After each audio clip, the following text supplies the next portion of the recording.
let's start episode 97, which is part 2 of our Game of the Year debates. Last week, things got heated. I mean, Kyle's dead, so this is just a hologram of Kyle now. Yep. It's a memory. They spent that Tupac money to get me here. We've just programmed it to constantly vote for Lost Judgment for every category, and Lost Judgment, and I'm like phasing in and out, phasing. Lost Judgment. Of course, last week we talked about our favorite indie or small games. We kind of explained how we were going to define that. We kind of discussed it and agreed on it, and then made our list there. So you can go back and listen to that. Also, our favorite Nintendo game, pretty decent Nintendo year. I think it's actually fair to say that of each of the consoles, they each had a pretty solid year in their own right for different reasons. So tonight we're going to talk about our favorite PlayStation exclusive, and then that's how we're going to wrap things up. We'll also rank together our favorite story of the year, so favorite narrative in a game from this year. So that'll be interesting too. But we also have some personal lists of favorite music. Maybe we have a couple of clips to play of why we might like a certain song or a certain soundtrack, maybe a few examples here and there. And then one of our favorite categories that started last year, I think, Swimming in Sevens. And in honor of Derek, who can't make it tonight, who knows, he might jump on later, but I think he can't make it tonight. We also want to call this Swimming in Derek's, which sounds dirty, but also it honors him. I have an image for you, by the way, Tim. I'll put that in the thing. Please. Thank you. Yes, we'll make sure to add that. Swimming in Derek's does not sound family friendly. All right, so we are. I mean, he's Derek, so sounds like a name of a club of a certain kind. Does not sound good. But we'll talk about our favorite games, and the idea there is, hey, it's a game that I admit, objectively, maybe not the best game, and it might not get all the love in the top 10. But boy, do I like this game for XYZ reason, and we'll talk about those. They don't have to be mediocre. The way I did it was I actually looked through them. I started with like, what are some Metacritic 60s and 70s that I actually liked? So I started there, and then I just kind of went outside of my top 10. Like, what else did I really like that didn't crack my top 10? So I've got a few of those. And I think that's it. And after that, we've got some things we're watching and playing. We might have a little time to talk about some news, but let's jump right into our favorite music in video games from 2021. A lot of good soundtracks this year, a lot of good licensed songs as well in certain games. One in particular that I'm thinking of, but some amazing original scores. Really, really good. So who wants to go first? Do you already have your list ready? And I can even look up a couple of song samples while you're telling us about it. Anyone want to go? Yes, maybe. Somebody? My list is ready, but I don't want to go first. You don't. I mean, then I'll go, I guess. Thank you, brave Dan. I know. So I am so stunning and brave. Stunning.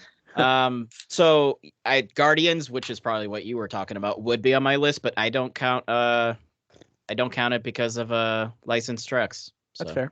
You should count it. The score itself is actually really good. No, it is. But quantity-wise, compared to the other games, which have their own soundtracks, original soundtracks, I just kind of... There's an hour-long original soundtrack to that game. That's fine. And all the like Star-Lord songs are really good.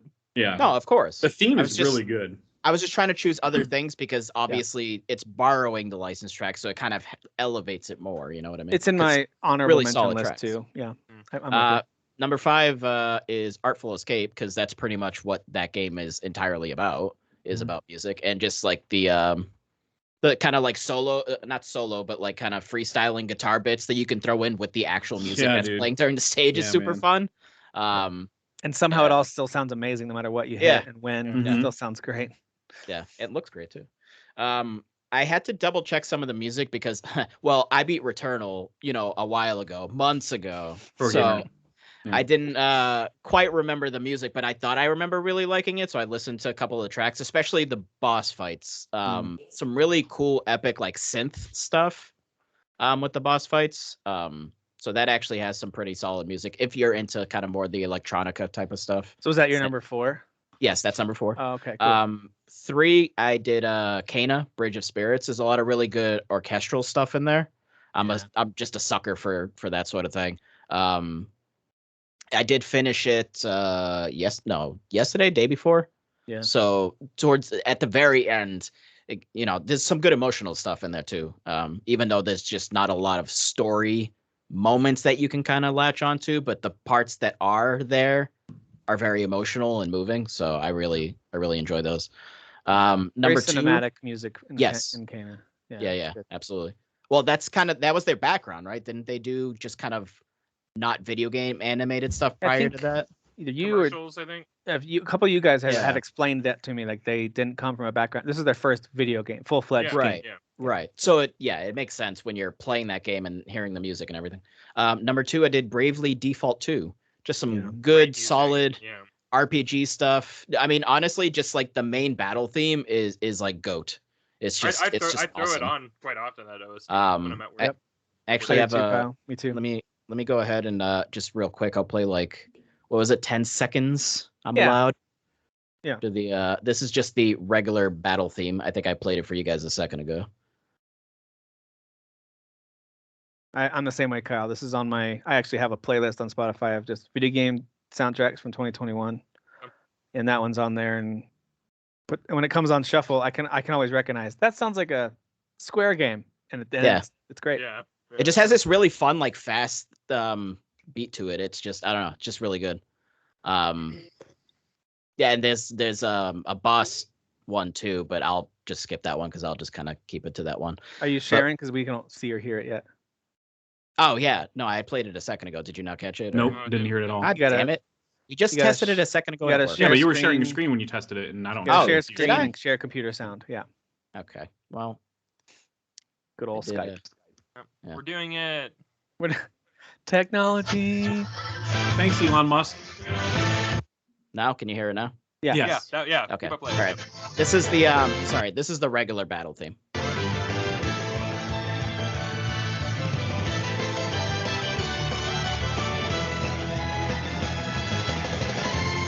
Yeah, it's just super fun, right? You just kind of like you get pumped, like you want to fight somebody. I guess so, man. Especially when Whatever you hear say. it for 30 hours.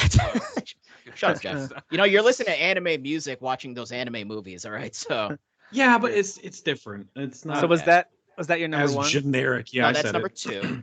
Oh, okay. My number 1 is probably a little obvious, because Final Fantasy VII Intergrade did come out in 2021, and I mean, it's literally a fact that Final Fantasy music is the best video game music out of all video games. I mean, that's just a fact. So I don't know if you guys are aware of this. I mean, I would agree with Jeff's that, to be face. honest. Yeah, you're sharing us. It's just really funny to me.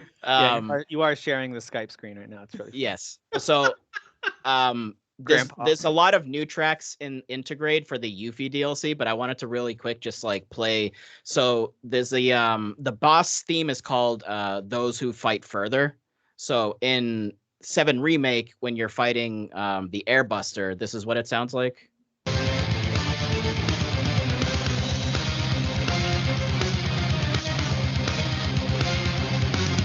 So they use a lot of drums and guitar in this particular version, and it just sounds super epic. There's a boss fight in the Yuffie DLC where it's just strictly orchestral. I kind of like this one a little more, but it kind of depends on my mood. I mean, the guitar and drum one is really cool too, but this is just like the orchestral one that they use in the Yuffie DLC.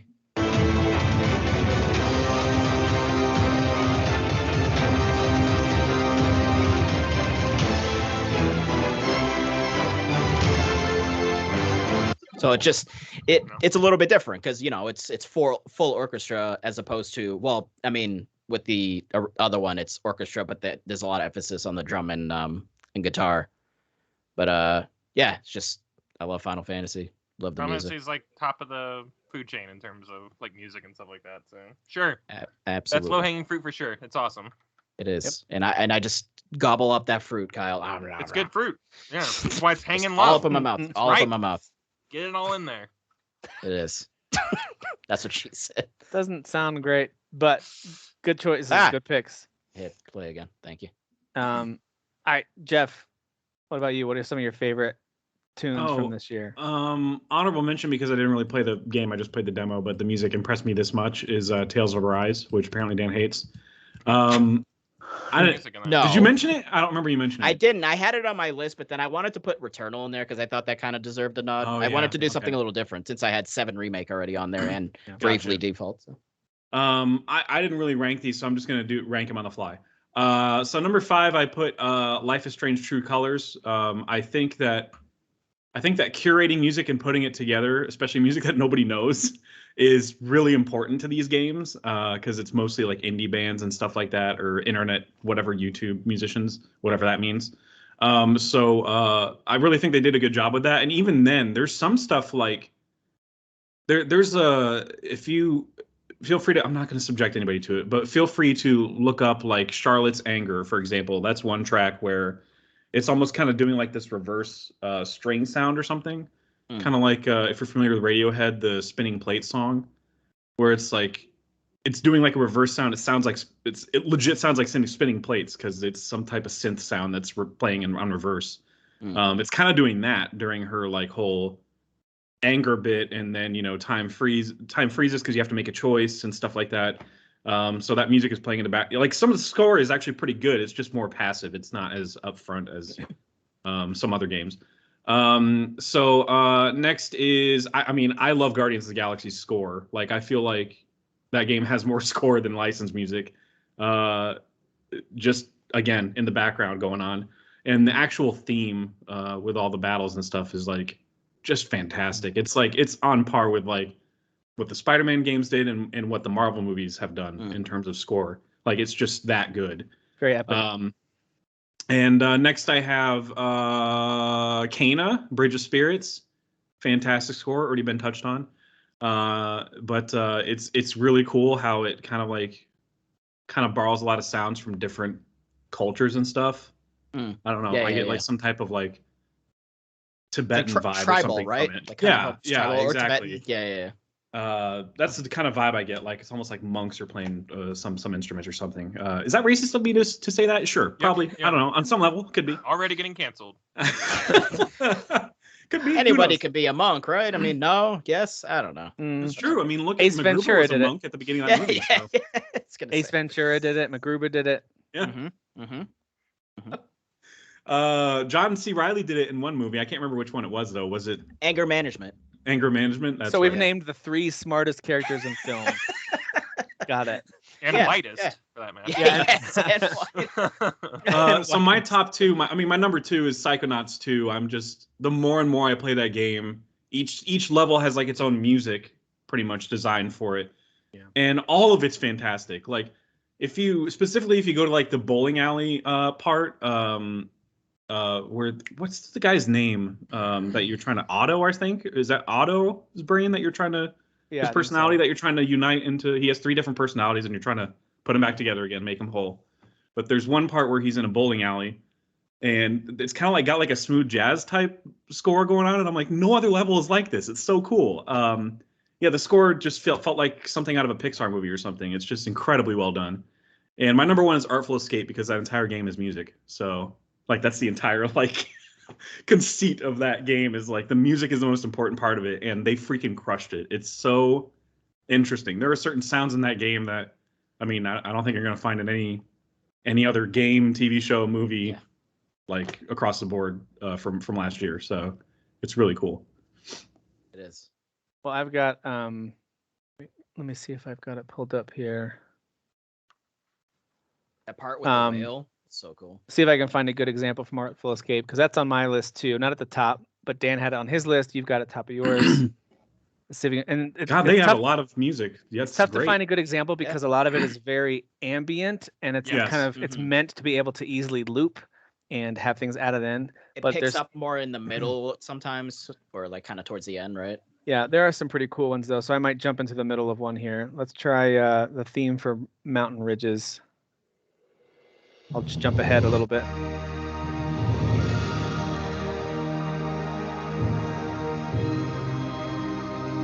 So this is happening while you're running and jumping and playing guitar. Yeah, and if you press X or whatever, it plays like a guitar solo over that. Yeah, that just fits perfectly.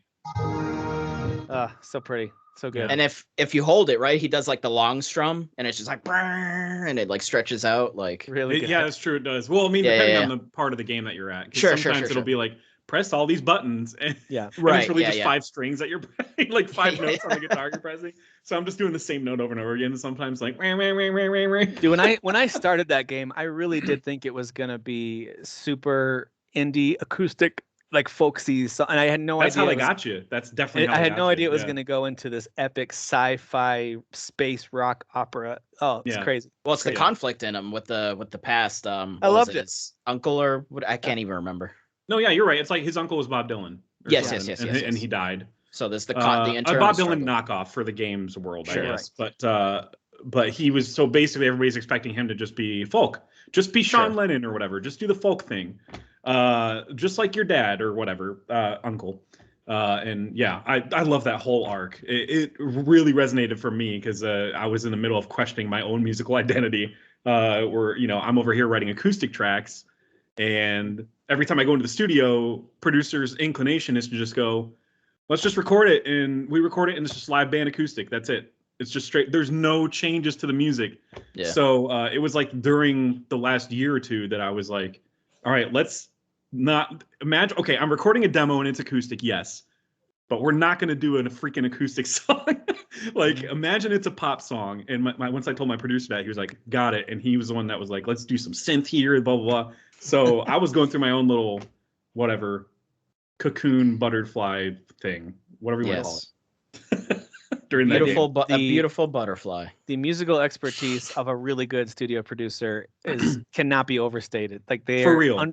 Their understanding of music, even if they aren't the best instrumentalist or vocalist, that doesn't matter. The good ones. Their understanding of music is unbelievable. The guy I go to, he's my friend because I've known him for years, but this is like my first time going to him. I've known him for over a decade. This is my first time going to him for my own stuff. I've been in the studio with him recording other band stuff. Gotcha. Nice. And so, I mean, he's like $50 an hour, and which is actually a pretty good bargain for what he ends up giving me. And you guys have heard the songs that he's been giving me. Yep. He mixes and masters those. He does some pretty funky stuff. Yeah. And so that last song I showed you guys, which hasn't come out yet, it's coming out next month. We got the preview. But yeah, you did. He came up with the guitar parts, the dueling guitar parts in the chorus. Like he's the one that was like just on the guitar going, I think I have an idea for this. And he just winged it and laid it down. He just winged it. It was great, dude. It was like so perfect. What was the character's name who helps you in the space? What's his name? It's the older black dude. Yeah, Lightman. So he is your Lightman. Is what we're saying. He's getting the real Jeff. He's somebody super famous voiced that character. Who was that? Carl Weathers. Carl Weathers. He's my Carl Weathers. Yeah. Which is awesome. It's just awesome. I mean, yeah, he nails that role, dude. I would not have been able to guess that was Carl Weathers the whole time. That was great. All right, Kyle, what about you? What are some tunes you've enjoyed this year? And if you have an example, I can pull it up and try playing. Yeah, I mean, we'll see. I have. Just play it on your phone horribly, like. Let me just play it. Like, hey, can you guys hear this? Yeah, no, I might have you pull up a one or two. I did have Psychonauts 2 on here, but since it was already mentioned, I'm going to just bring up something else to kind of just give it some love. Guilty Gear Strive. This whole series has just amazing music. Always, every single entry. This one's no different. Very rock and roll, very, like fast paced, like metal, like while you're playing. It's very, very, very cool. You said metal, eh? Yeah. Metal and anime mixed together. Sure. I know. Sure. Yeah. Yes. I also, and I'll blow past this one. I also have Life is Strange on here. I think music is part of its DNA. And if Zach Braff can get a Grammy for putting a bunch of music together he didn't make, then so can Life is Strange. So yeah, true. I think there is a skill in like collecting music that no one's ever heard of and throwing it into something and like putting some eyes. And even her cover of Creep that everybody knows. Everybody knows that song. That was really great. There are a couple songs in it. Are there some original songs that were written for the game too? I think so, because the girl that just plays the girl that plays the Alex, she has somebody that's doing her singing for her. Right. Okay. Yes. And that person, I think she does have original songs that they ended up writing for the game. I thought so. All I know is after playing something like Unpacking, which has one of the worst closing original songs ever. Actually, that's my stuff in the van. It made me, dude. It made me like when I played Life is Strange: True Colors. I just sat back, was feeling as the credits rolled, was so happy with the music at the end. Of course, it helps that the game was amazing. But anyway, sure. I feel disrespected. I'm saying my list, talking about Unpacking. It's just disrespectful. It's disrespectful, guys. That's a real actually. That's a good point. Game of the year 2020. Yeah. Lost Judgment. I know I'm going to bring this game up a lot. Great music in this game, guys. Super great. Dan, you're always talking about like, oh, is it anime sounding? This whole game is anime music. Like just everything about it. Like you even are in a dance class that you're teaching, and the music in that you're dancing to, great. Like I still like hum that stuff whenever I the opening theme to that song, like the title card is very good. You know, just really good tunes there. I got another one here, Elder Scrolls Online Oblivion, Blackwood. So that's the music in this series has always been amazing. But like listening to this particular expansion's music while like playing this, in many ways it's a sequel to Oblivion, or a prequel to Oblivion. So there's a lot of like music that like you used to hear in Oblivion that you're hearing this, and for a lot of us it's been 10-15 years since we played Oblivion, so it was nice to hear some of those themes kind of remade into like better and bigger like orchestral soundtracks. Just a lot of epicness going on here. A lot of really cool fantasy music going on here. And I don't remember if it's the same guy who does these as who does like the regular like Skyrim Oblivion proper, but whoever does the music for this series is so good. Like the music in the trailer is always good. They just nail it, you know. So I had to give that one some respect. And for me, this is probably really telegraphed, but it was the Game Award winner. It's Nier Replicant. This game's got the best music of the year. Like that's why I voted for it whenever we were asking for votes. That's why the Game Awards gave it an award, gave it a big old statue. The music in this game is outstanding. It's so varied. Sometimes it sounds like kids are singing, you know, and it's just like really goofy and like weird and ethereal. And other times it's very epic and cool.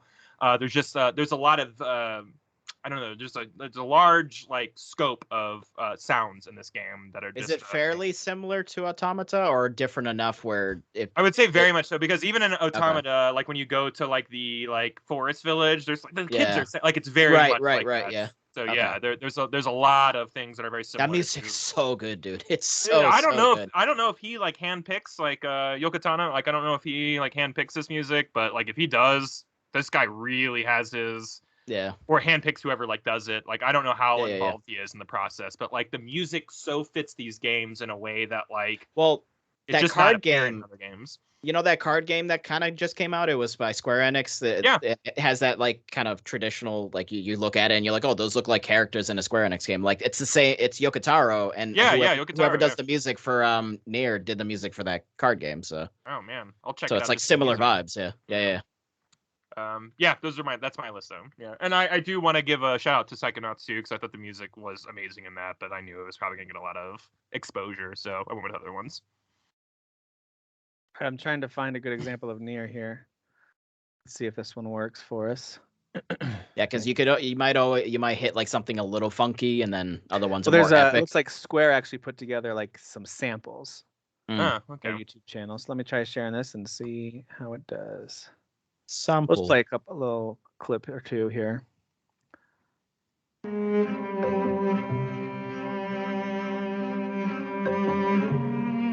you hear that? Yep. Yes. It's beautiful. Got a lot of stuff like this that is very somber and like interesting. There's a lot of really chipper stuff too. Like this? Yeah, I mean, yeah, but even like somewhat goofy chipper. You Whoa. know?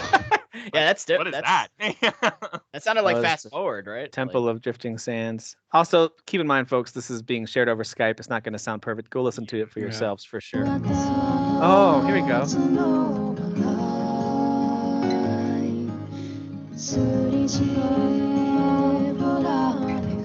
All right, that actually did sound really, really good. All right. Yeah. Music in this game is outstanding. This is another like work soundtrack for me. Well, I'll just throw this on and just like veg out while I'm doing like Excel. So love it. Also love Excel because I'm a big nerd. So, I love you made that clear. The last 2 or 3 Excel. years, I've learned more about Excel than I've ever had in my life, and I'm like, this is the most convenient thing in the entire world. And my new role that I started 6 months ago, like day one, was like, okay, here's Excel. And here's how to do XYZ with keyboard shortcuts and whatnot. And I'm like, yes. I taught myself how to use Excel because my boss was like, you know how to use Excel, right? And I go, yeah. You know what? Excel's fun. Before, And I always thought it was a nice way to organize stuff. But then when I learned pivot tables a few years ago, my life was changed. I don't know if you guys have ever used those before. Those are amazing. and then also doing all the different formulas. So being able to quickly run through formulas in Excel, where it's like, all right, take all this stuff and do this with it real quick. Yeah. Oh man, that's fun. That's half my job, is like creating tables that like crunch numbers, like as I'm like adding macros and stuff like that. Like it's very tedious, but listen, that is satisfying stuff when it all comes. You're like, oh, there it is, I got it. You just add a couple numbers, you're like, and there's the solution right there. Yes, there it is. Yeah, it felt good. I'm the best. All right, well, I've got just like you guys, a whole bunch of different soundtracks I enjoyed this year, and it's not that if I don't name one that it didn't have good music. It's just certain soundtracks jump out at you while you're playing. And I think stuff like Guardians of the Galaxy had a good score. I had to go back and really listen to it. Like, oh yeah, that is really good. It didn't jump out at me as much because maybe it's because I was just so engulfed by the game itself and the characters and what's going to happen next. That didn't pop out at me while I was playing as much as other games did. But it is on my honorable mention list, right beside stuff like Ratchet and Clank, which even though I never finished that game, that soundtrack was super, super good. Same with Monster Hunter Rise, Kena Bridge of Spirits, and I got to throw out some love for Resident Evil Village, which it's a spooky game, but that soundtrack is absolutely stunning. If you actually go back and listen to it. Resident Evil's soundtrack is amazing. It's a good call. It's a good soundtrack. Now, it's not an easy one to just put on and listen to. It's really not, because they use all kinds of different sound effects and just kind of weird noises, and a lot of it is big building and it's a lot of tension. It's not really like a relaxing soundtrack, but it's very much perfect for the Sometimes moment it's of about what you're experiencing. Yeah, exactly. It's about how it enhances your experience and immersion to the game. Yeah, that's it. And they nailed it. Yeah, exactly. They totally nailed it. But as far as my top 5, you guys have already talked about Psychonauts 2. That's my number 5. I loved that soundtrack. Like what Jeff said, they molded music to fit with the incredibly different themes of each level and each character and each topic you're dealing with. And they killed it. They just really did a great job. I forgot to mention the one where you have to reunite the band. And the music there is very much old, like 70s Woodstock era stoner music, like it's so cool and totally different from anything else in the game. It's just they actually to the music department. They actually scale back the music, and then it kind of becomes more prominent as you go throughout that level. I won't say why, but there's a reason that it's kind of pulled back, and then the music becomes more as you play. It's really cool. It's just really, really well done. Halo Infinite, I have to throw that out there because that music is amazing. I just feel so silly. He always kills it. What's that guy's name who does these? I'll look it up. It's important that we know it. I think they changed when they moved devs, didn't they? No. He might have. Yeah. But you know what? I think he went with Bungie. I don't know. It's a combination of guys this time. I don't know who wrote the original track, but I mean they use it wisely in the game. They do. They earn it. It was arranged and I'm assuming scored some new because some of it sounded new to me as well. You've got Curtis Schweitzer, Joel Korelitz, and Gareth Coker combined. I know Gareth Coker. Guys. I know that name. Gareth Coker did the Ori and the Blind Forest. Okay. Thank you. Yes, Thank you. There you go. Oh, okay. Which is won a Grammy. Amazing. Which is absolutely amazing music. Yes. Yeah. Totally. One of the best scores in gaming, period. Yeah, Halo, I mean, as you're exploring, as you're in the boss fights, I just finished it, and the epic conclusion, actually all those missions that build up to that conclusion, it was just like, oh my word, they killed it. Yeah, dude. Oh man. We're going to talk about how that story plays out for sure, but it's Martin music. O'Donnell who does the original. Sorry. Oh, okay, gotcha. Which I feel like this in Halo Infinite, it really echoes his work. Like he really put down a foundation for these guys to really play off of. It reminds me of when I think it might have been John Powell who did Rogue One. Whoever did Rogue One was the first person that wasn't John Williams to do a score. Kyle will find out. And it was just like that, where it was like, you know what I mean? Like, because Rogue One sounded like a Star Wars score. It sounded like John Williams did do it. Giacchino? Michael Giacchino? Oh, yeah. Okay, yeah. One of the... Like, he's one of the freaking best working right now. Yeah, you never heard of him? Score, all that stuff. He's, like, super famous. Yes... Didn't he do Destiny? Didn't Michael Giacchino do Destiny? I feel like he did Destiny. Martin O'Donnell did Destiny at first. I thought he did he's doing the Batman. He did Thor 4. Spotify thinks I want to look up Destiny's Child, so I'm not going to go down that road. Do it. He made Destiny's Child music. Yeah, it was Martin O'Donnell who still did Destiny. Okay, he's still in bed with Bungie. I got you. I figured there was something going on there. But number 3 for me is Artful Escape. We've talked about it a lot. We played some samples already. It's just amazing. I do believe that all video games that are made, at least elements of it, are certainly, it's art created by artists. It's hard to say sometimes that the entire package really strikes me and hits me emotionally like a lot of pieces of art do. But boy, Artful Escape was just start to finish an amazing piece of art, and not like the most fun video game to play, but boy, was I just happy the entire time. I loved that experience. And the music was the music and visuals. Those two things together just did it. It was amazing. So I won't say too much more about it. It was great though. For me, number 2 is going to have to be, and this is probably because I spent so much time in it, it's going to have to be Valheim.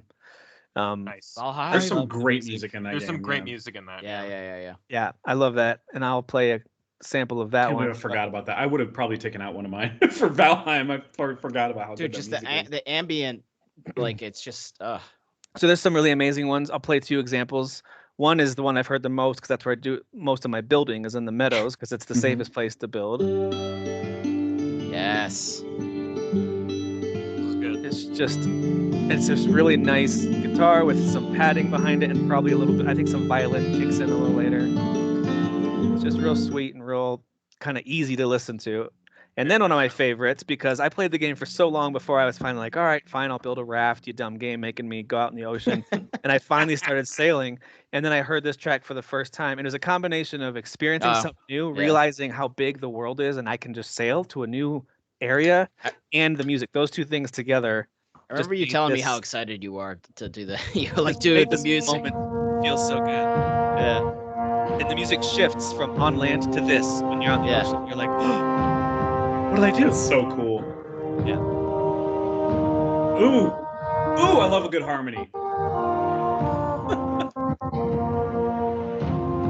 I mean, it's real simple. Just a couple of trumpets with some drums. I mean, but it's just gorgeous. Yeah, like you hear that, and like, what else do you think about besides Vikings? Like, what else do you? Yeah, you know? It's almost like the war. God dang it! I'm trying to think of something that like something straight out of the show Vikings or something, where it's just tribal drums or something. But this is like a more tranquil version of that because this game is obviously not all about war. It's kind of like a night before the war situation where you're like, it's the calm before things get crazy. So that's my number 2. I love it. I listen to that soundtrack a lot. It used to only be on YouTube, but they, I think just a few months ago, added it to Spotify. Highly recommend it. Bone Master Files. All written and performed by one guy. It's amazing. That's impressive, man. And his name looks like one of those names that would totally do that music. I know, Patrick Jarlstad. All right, and then my top one is right below it here on the list. If you're looking at the Spotify list, I'm screen sharing here, and that's Death's Door. That's my favorite soundtrack of the year. I'll give you just a couple samples of that too, because I feel like this music is absolutely stunning. So this is a theme that kind of runs throughout the game at different times. Plus, when you come back to that home base, you hear this. I might skip ahead a little. Oh, here we go. Yeah.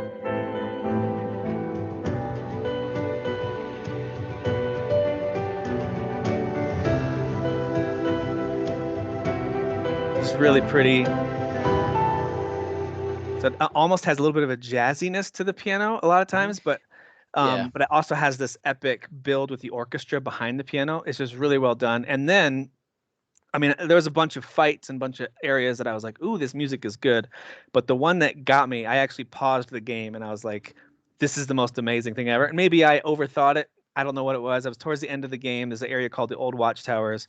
And when this music kicked in, I just loved it. I'll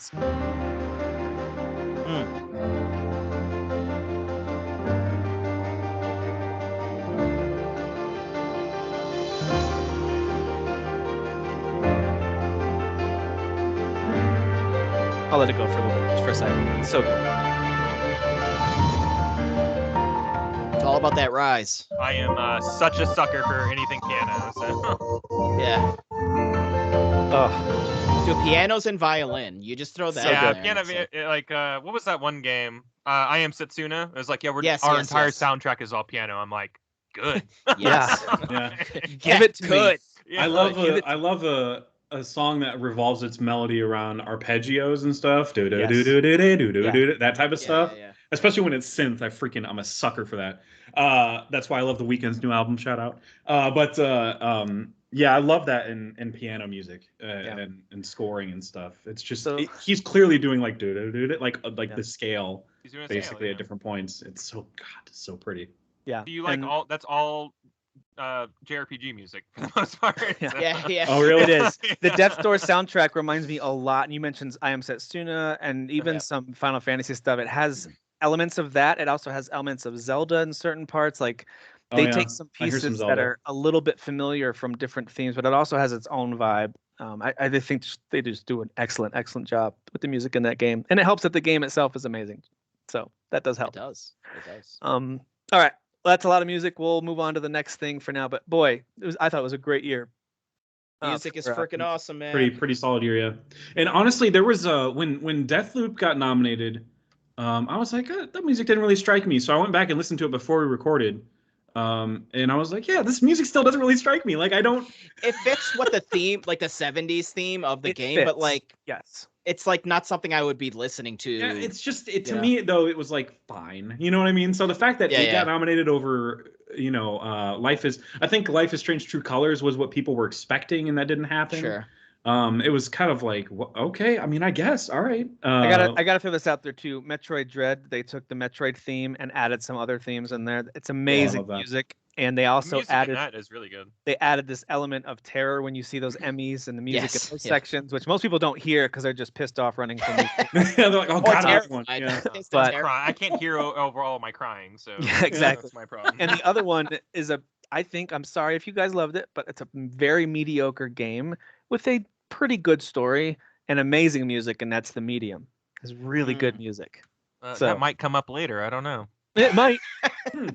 It might be swimming at that point. It might be swimming inside of a Derek. I don't know. Deep inside of Derek. All the way up inside of him.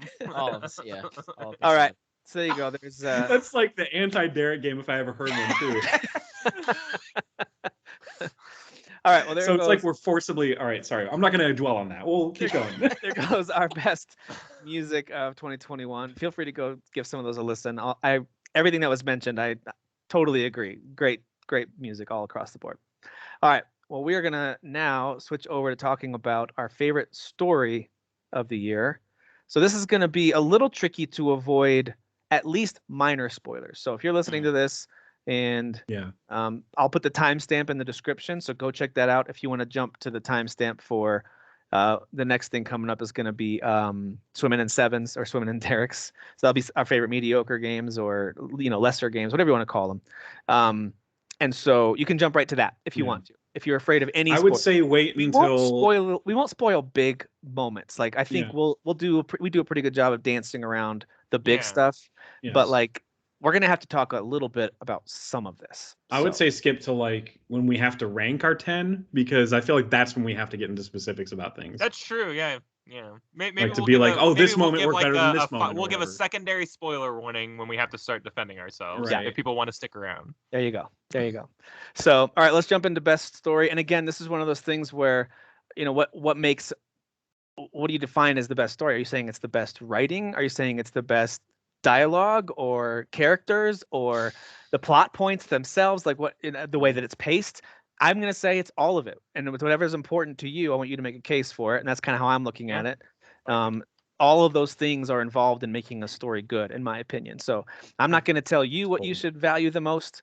It's just when you think back to the narratives you were told as you played games this past year, which game stood out to you the most? And then we'll get down to ranking them. So let me share my screen and we'll do the same pattern as before where we just start naming games to even bother discussing. And then we'll narrow down the list. So let me share here. Don't need to share sound this time. So that makes it a little easier. There we go. Serious. Can you share the sound of you typing?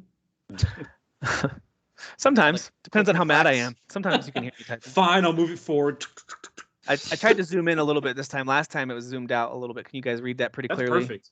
Yeah, okay. I can read that better than last time. Yeah. All right. I can read the hell out of that. I can read the. Never mind.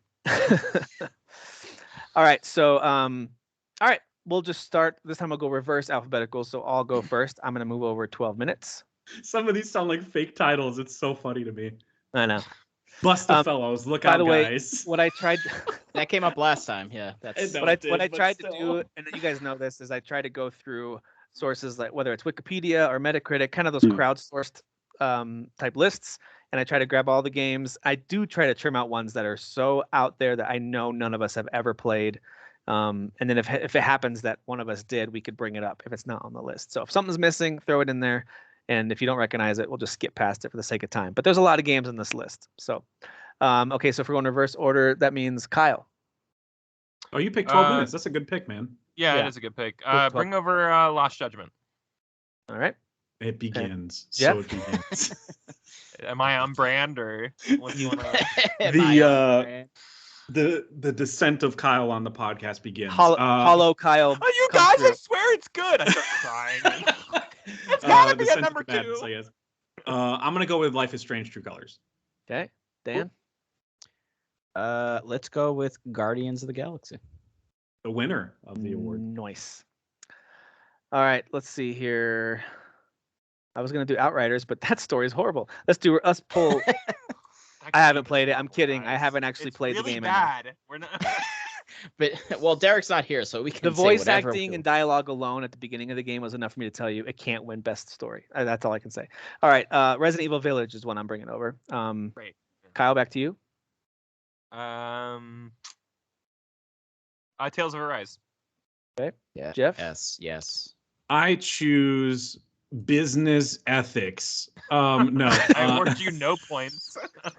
Ooh, unpacking. The thing about ethics of business is. Am I bringing unpacking over? No, hell no. How dare you? Also, Psychonauts 2. Let's go there. All right. I have not beaten it yet, but I am so far in the story that it's like. At this point, if the story doesn't it's not like the story is going to be bad in the last mission or two. All of a sudden. Right. All the big reveals that have happened in the game have happened for me. So. Yeah. I feel very Daniel.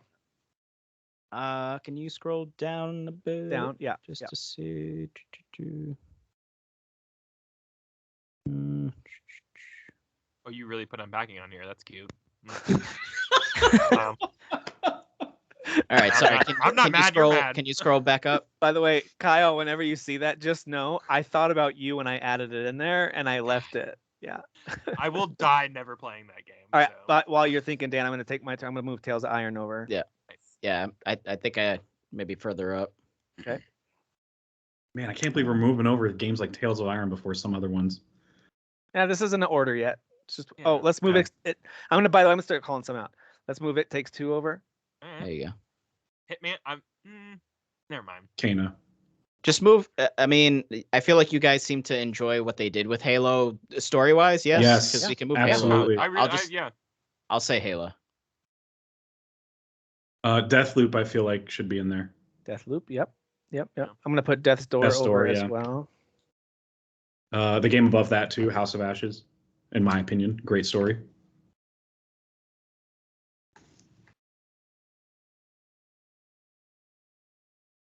Up to the very, very top, or is that where we're at?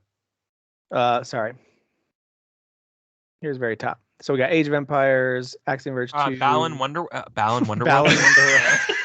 Dude, let's just move it over. Let's see what happens. Can we? Just so I can Jeff, talk about it. Can we move over before your eyes? Before Your Eyes. I was going to ask about that one. Sure. Yeah. Story's amazing. Biomutant. I can tell you that the story is not great, and I don't think anyone's going to defend it here. Bravely Default 2. Dan, you play it enough? It's so I mean, generic.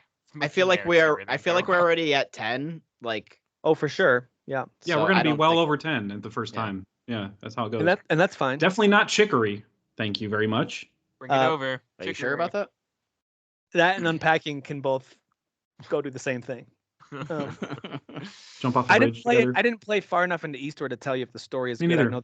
I know that it's Yeah. what I've played the first couple hours. It's interesting. Yeah, about at least Far the Cry world 6, building Tim? is cool enough. Yeah. Is that good enough to bring over? We can bring it What? over. Which one? Far Cry 6, is that good enough to bring over? Yeah. I think you got the furthest in that. I finished it. I will go ahead and throw out the game that everybody kind of mocked me for when I first brought it up on this podcast, even though we all ended up loving it. The Artful Escape. Oh yeah. What? I thought I was championing that one also. I didn't, but you championed it later, Kyle. It was not fair. It was probably Derek. Let's just be honest. Because I was gonna say, I feel like I was the one who was championing that game, and I'm the only one who didn't beat it. So. I'm moving the medium over to at least show it some attention for a second. It has a wonderful story. And that's all it's got, really. And the music's pretty good. Hey, you know what? It's literally all it has. But boy, that story. The graphics are great too. The lighting in that game, very good. All right, let's see My here. understanding is the story in. I'm not saying move it over because we don't know enough about it. But the story in Inscription apparently is very good and very interesting. I've heard that unfortunately, none of us have really. We played the demo and that's it. What about the gunk, Jeff? Nah. Okay. City. Last Stop. I'll say Last Stop. The story ended up coming the way it came full circle is really cool. I didn't beat it yet, but I thought what I played it was really. Dude, yeah, the final mission where like everybody converges and stuff. Oh my god, dude, it's so good. Like Crash. Oh, cool. So some notable stuff that we haven't brought over yet. I'll just kind of go through the list real quick, and then we can move on to ranking these. Things like Axiom Verge 2. Axiom Verge is kind of known for its story and its lore. I just couldn't really get into the second one. Don't know exactly why. Sorry. Bravely Default 2. There's some like solid moments, especially it's few and far in between. It's just not as good as the first one. It's 80 hours of the same beats you've seen 100 times. I really like that game. I would say that Dreamscaper has an interesting premise. I can't tell you if the story is good, but the premise is good in terms of like you have to go to dream. Right. You have to go to sleep to dream and then do all your fighting. And in the real world, you walk around and talk to folks. Very cool visual style.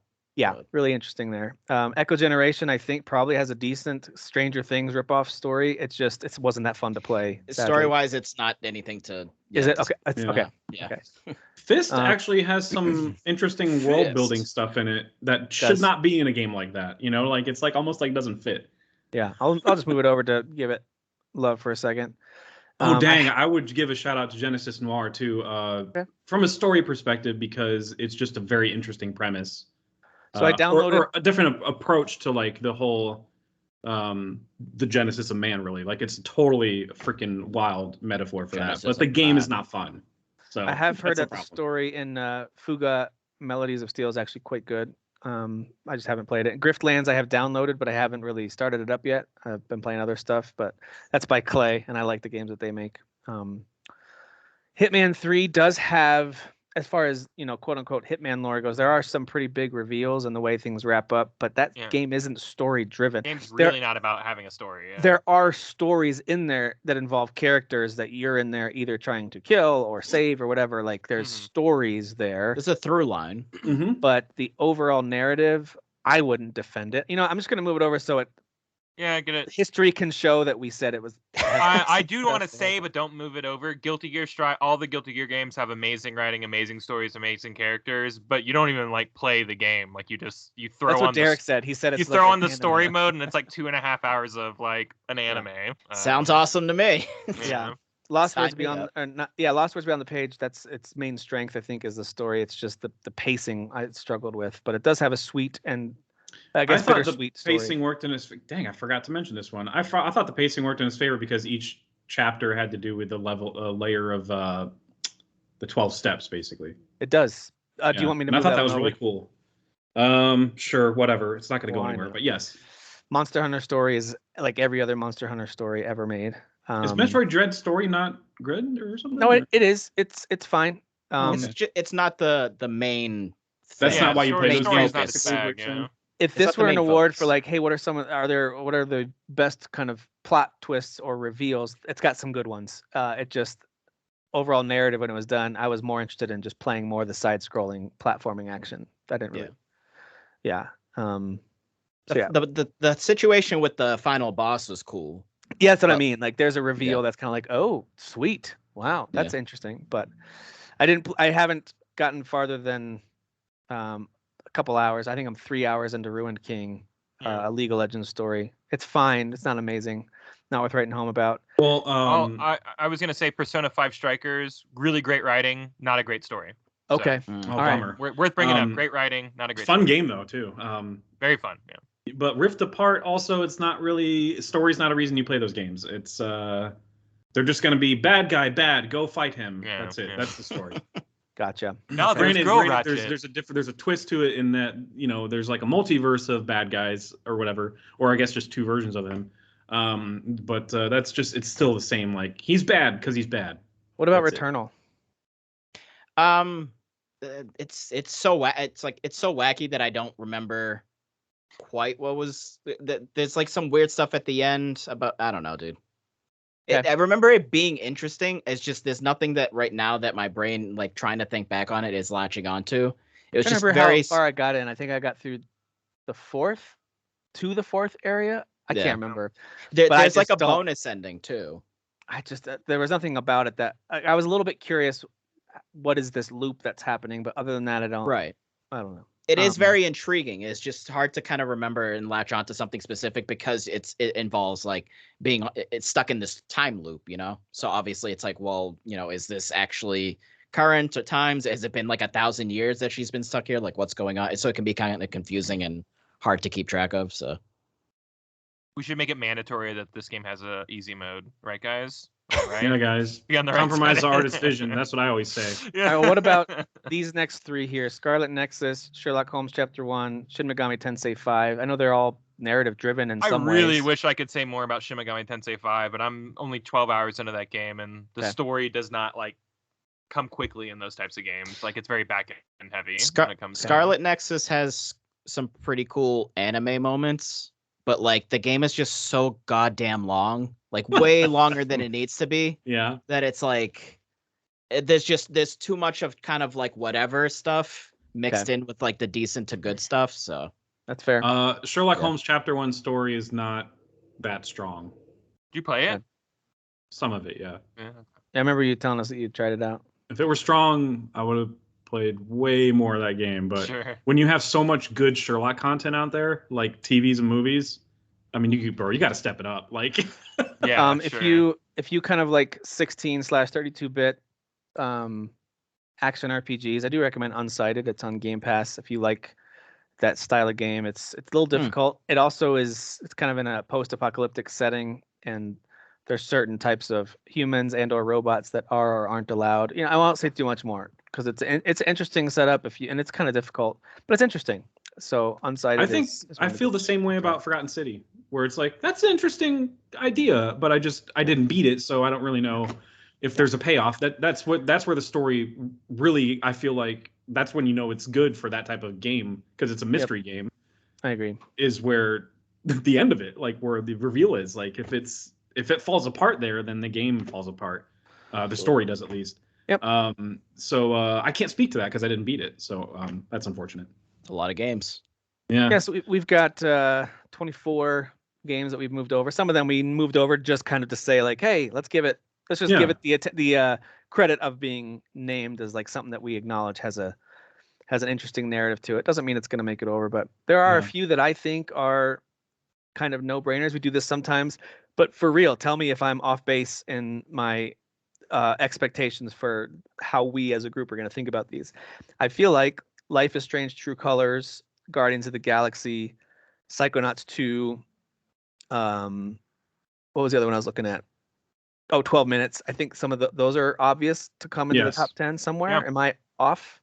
No. I agree with that. Dan? Tales of Arise. Resident Evil 8. Was that not a... Let me move those over that I just named for now. Life is Strange, Guardians of the Galaxy, Psychonauts 2. I think Resident Evil Village would be obvious for me. I don't know if it is for the rest of you though.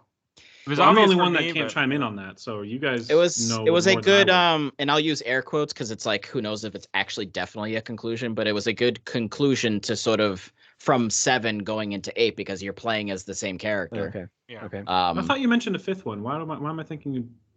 Fifth. No. Yeah. Okay. That's fine. Yeah, Resident Evil Village makes sense because you guys were really pumped about that story after you played it. So I'll kind of put it here for now in case we end up running out of room. Sure. Yeah. I don't think it's a automatic, but it's likely. My problem with Tales of Arise isn't that I didn't think the story was interesting. I played that game for what I thought was a decent chunk. When I saw how long it takes most people, it turns out it's not a decent chunk of that game. But I I'm right before the boss of that second area is last time I played it, which is super early in the game. It is. I don't know most of the main storyline of that game. I know the premise. I know basic stuff about some of the characters, but I don't know enough to say yes or no, honestly. Well, so there's a lot of kind of like real world stuff going on, like different races and sort of like there's a lot of like anime terms or like Japanese RPG terms that I'm not remembering right now, but there's like this particular race of people that basically are like the higher race, like the better race looking down on the lower race, and sort of like your main character basically is just like a slave. He's literally a slave working in this camp, and you know, he's kind of thrusted into this position of, well, he's like the hero that's going to save the world and kind of save these people. And as you go through the game, you start finding out some stuff, and everything's not quite what it seems. And there's just a lot of like conversations that felt kind of like really genuine and things that actually happen in like real life, not just I did like those conversations where it's like hit LB to talk to somebody. Because like the characters are solid, and that's important. The characters are well written and they're memorable. So I've mentioned it before. I haven't liked a Tales game in a long time, and this one, I mean, maybe just because it really did shock me how good it was, but I think it genuinely is a very high quality game for sure. Okay. Yeah. All right. You got me convinced to put it in that Resident Evil Village bucket where it's like probably on the top 10. We'll see what else. Well, I think we should. Kyle, Lost Judgment's your favorite story of the year, right? Yeah, it's literally a soap opera. I mean, like the Yakuza games are written for story, and then. So should we just move it over to that bottom part somewhere? Yeah, I feel like this. Because I feel like because you have it so high, we should at least acknowledge that, you know. Yeah, some of these are a little tougher because with that, it's hard for you to tell us about it and really convince us without spoiling it. So I know that. But I also trust your judgment when it comes to story and stuff. So your judgment's not lost. Yeah. Wow. So thanks, guys. So if you're telling me this is legitimately one of the best narratives of the year, I'm going to believe you and put it in our top 10. I just don't know where, but I'm going to put it in there somewhere. Got to be. You know, it's like that. These games are written to like tell a story. You know? Now, compared to like something not bringing like Life is Strange over. Like that game is what 90% story. Yes. Well, compared to something like Yakuza Like a Dragon. I mean, is it on the same level? I would say the Judgment games actually have like because they're whodunit mysteries or whatever, because you're a detective. So I feel like the story is even like more front and center than like the latest Yakuza game. But man, they always have really good stories. So it's like you're splitting hairs for sure. Gotcha. Dan, tell me if Deathloop deserves to be in our top 10 or not, because I gotta tell you, I got it on sale on PC and started a new run through it and got farther this time. Doing my best to I'm going to play it because they keep telling me it's going to get its hooks in me. And I got to the part where I was taking out a few of the different, whatever they're called, targets. I forget what they're called. Yeah. And I was still just not feeling it, gameplay or story wise. Like I just don't find myself caring really. Like, what is this loop and who am I? Why want to break it? Like, I'm just not finding it that interesting. I gotta be honest. It's tricky because you have to hit those moments. Like there are certain when you find out more about the overarching story and the connection of Cole to the island, and what's her face? I'm forgetting her name. Juliana. Yes, thank you. And the connection with her, and then all of the targets that you're supposed to be going after, and how everything is connected into this island, and what's been going on, and for how long it's been going on for. Like those moments are really cool, and again, it really helps that the voice acting is like superb. Ooh, and the writing, it really sells it when you find those moments. It's just you have to get to them, and there's just a lot of gameplay going on, so there's kind of a lot of, quiet moments, so to speak, where you're just playing the game and you're not getting the story. But you just reminded me how much I do love the writing and the characters and the premise of a lot of that. So I think it deserves to at least be. I feel like with games like Deathloop, this story isn't so much. I mean, not that I know a lot about the story of the game. I don't. But the story isn't so much what can make it great is not necessarily what it's about, but how it's about it, and the characters and finding all the clues and going through the loop and stuff. That's how it's about the game. But that's how it's about it, basically. Yeah. I can say that Death's Door doesn't need to be on the top 10, but I will say it's a surprisingly good story for a little indie game that's got some Zelda elements to it and a few other kind of action RPG elements to it. Actually, surprisingly good little story, but not one that I would push to be on a shared best narrative of the year list. But it is good. I'm gonna be honest. My favorite story of the year in gaming was Before Your Eyes. I can't even hide it. It's just one of my favorite stories across any medium from last year, honestly, because it really took me by surprise. And this is the one where the camera looks at your eyes and like you blinking controls what moment in time you are in within this life that you're recapping, basically. So like, I think I've explained it before, but I'll just touch on it again. Like, so you start as like this soul that's in a lake among other souls, and it's you're basically just like a ball of light, basically, and somebody picks you up that's like he's like a fairy whatever captain, and he's like, I'm going to take you to the gates, and your story is going to blow away the person that's going to allow you into whether they're going to allow you into heaven or not. Your story is going to blow them away and give me a good name, because I don't have a good name yet. I'm a ferryman, whatever. So he's trying to like use your story as a means to enhance his whatever ferryman career. I don't know what that is, but but the point is that that's the start of it. So he's like, your story has to blow them away, or else you're not going to be let into whatever the metaphorical version of heaven is in this game. So that's the reason for the flashbacks, is like, gotcha. You're kind of like reliving your life. It's flashing before your eyes. I get it. Exactly. It's quite literally before your eyes. Like, you are using the webcam to record your blinks, and sometimes there are certain scenes you have to stay on them, and you have to kind of keep your eyes peeled a little bit, or else you'll miss a chance to interact with something that's on the screen. And you still interact with your mouse for certain items. Well, hearing you talk about it, same with Dan talking about Deathloop, convinces me it's at least got to make the quick cut for that 10. And I think there's a moment much later in the third act that happens. It's like a 2-hour game. It's like a movie, basically. That's what makes the story like the thing in the game, aside from the blinking gimmick. But there's a moment in the third act that's just like, oh, God, dude, it's just gonna break you. It's so good. And the camera's like, wow, you're crying a lot. Yeah. they take a screenshot of you and show it to, like, it's kind of like riding a ride. It's like riding a roller coaster. Wow, I look like that? Look how ugly you look when you cry. No, I'm kidding. I don't do that. It Takes Two is pretty obvious, right? I don't think it's that obvious. No? Okay. I mean, that's my person. I don't know how Kyle feels about it. My son and it doesn't have a great story. It's great moments, Yeah. And not even like because of the writing. It's because of what you're doing with your partner or whatever. Yeah, I feel like my son and I are almost at the end, and I actually think the narrative is quite silly. And that's not saying it's bad. On purpose, it's just it's not bad at all. I mean, like there's moments where you're trying to make your daughter cry. Like, none of it makes sense to me. Like, if I were in this position, I would not be doing any of this. So, yes, I don't know. It's very silly, but the strength of that game is all in creating a co-op gameplay experience that very few other games have come close to. It's not in. I think the most co-op game that ever co-oped. Like, it's very much like a Frenchman writing a goofy Frenchman writing a story for Americans. That's how it comes across. Sure. Where it's like, this isn't really funny in America, but okay, whatever. Do you? No. Yeah, it's it's Europeans, But I don't think it needs to be on here unless if you guys have come back and said, no, it's amazing. You like, wait till the end. This amazing thing happens. No, that doesn't happen.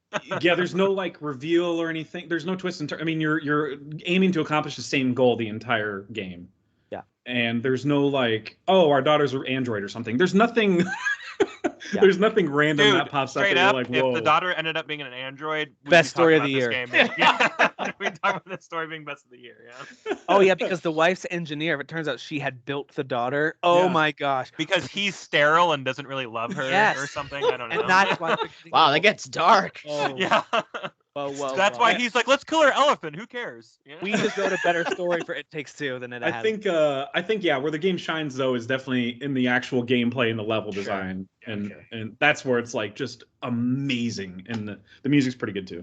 So I have played all three of these next three: Eastward, Fist, and Far Cry 6. I've only completed Far Cry 6.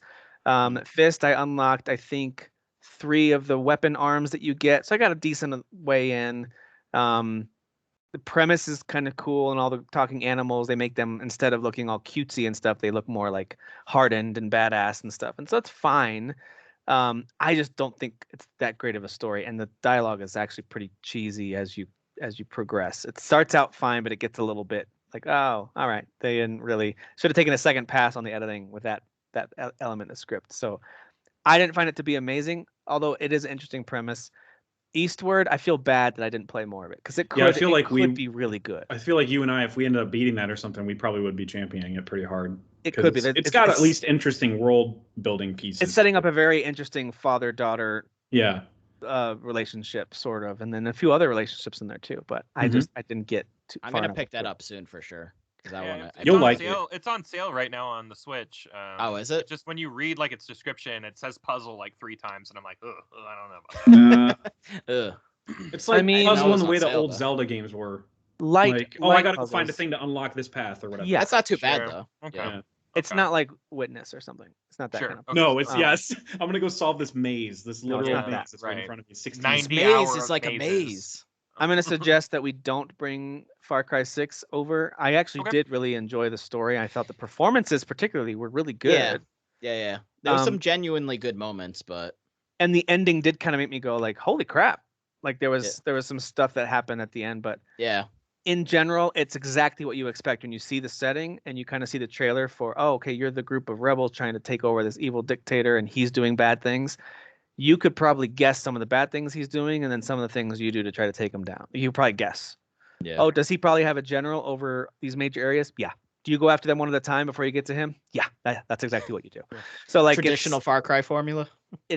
And again, we've talked about this a lot, and we don't have to beat a dead horse here, but it's exactly what you expect, and they do it really well. I just don't think the story is that amazing. So I'll touch on a couple of games that I don't think will make it over, but like Genesis Noir, the reason I couldn't even finish it because the gameplay is not that fun.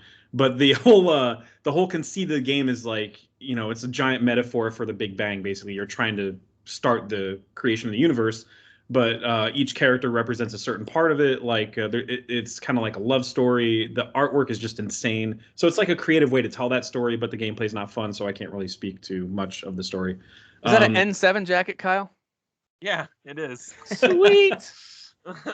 House of Ashes is probably, it might be the best story that Supermassive has done, and that's even including Until Dawn. Really? No, come on. Really? I'm being for real, like, because I feel like there's a whole commentary they're kind of doing about the Iraq War in this game that's very surprising. All right.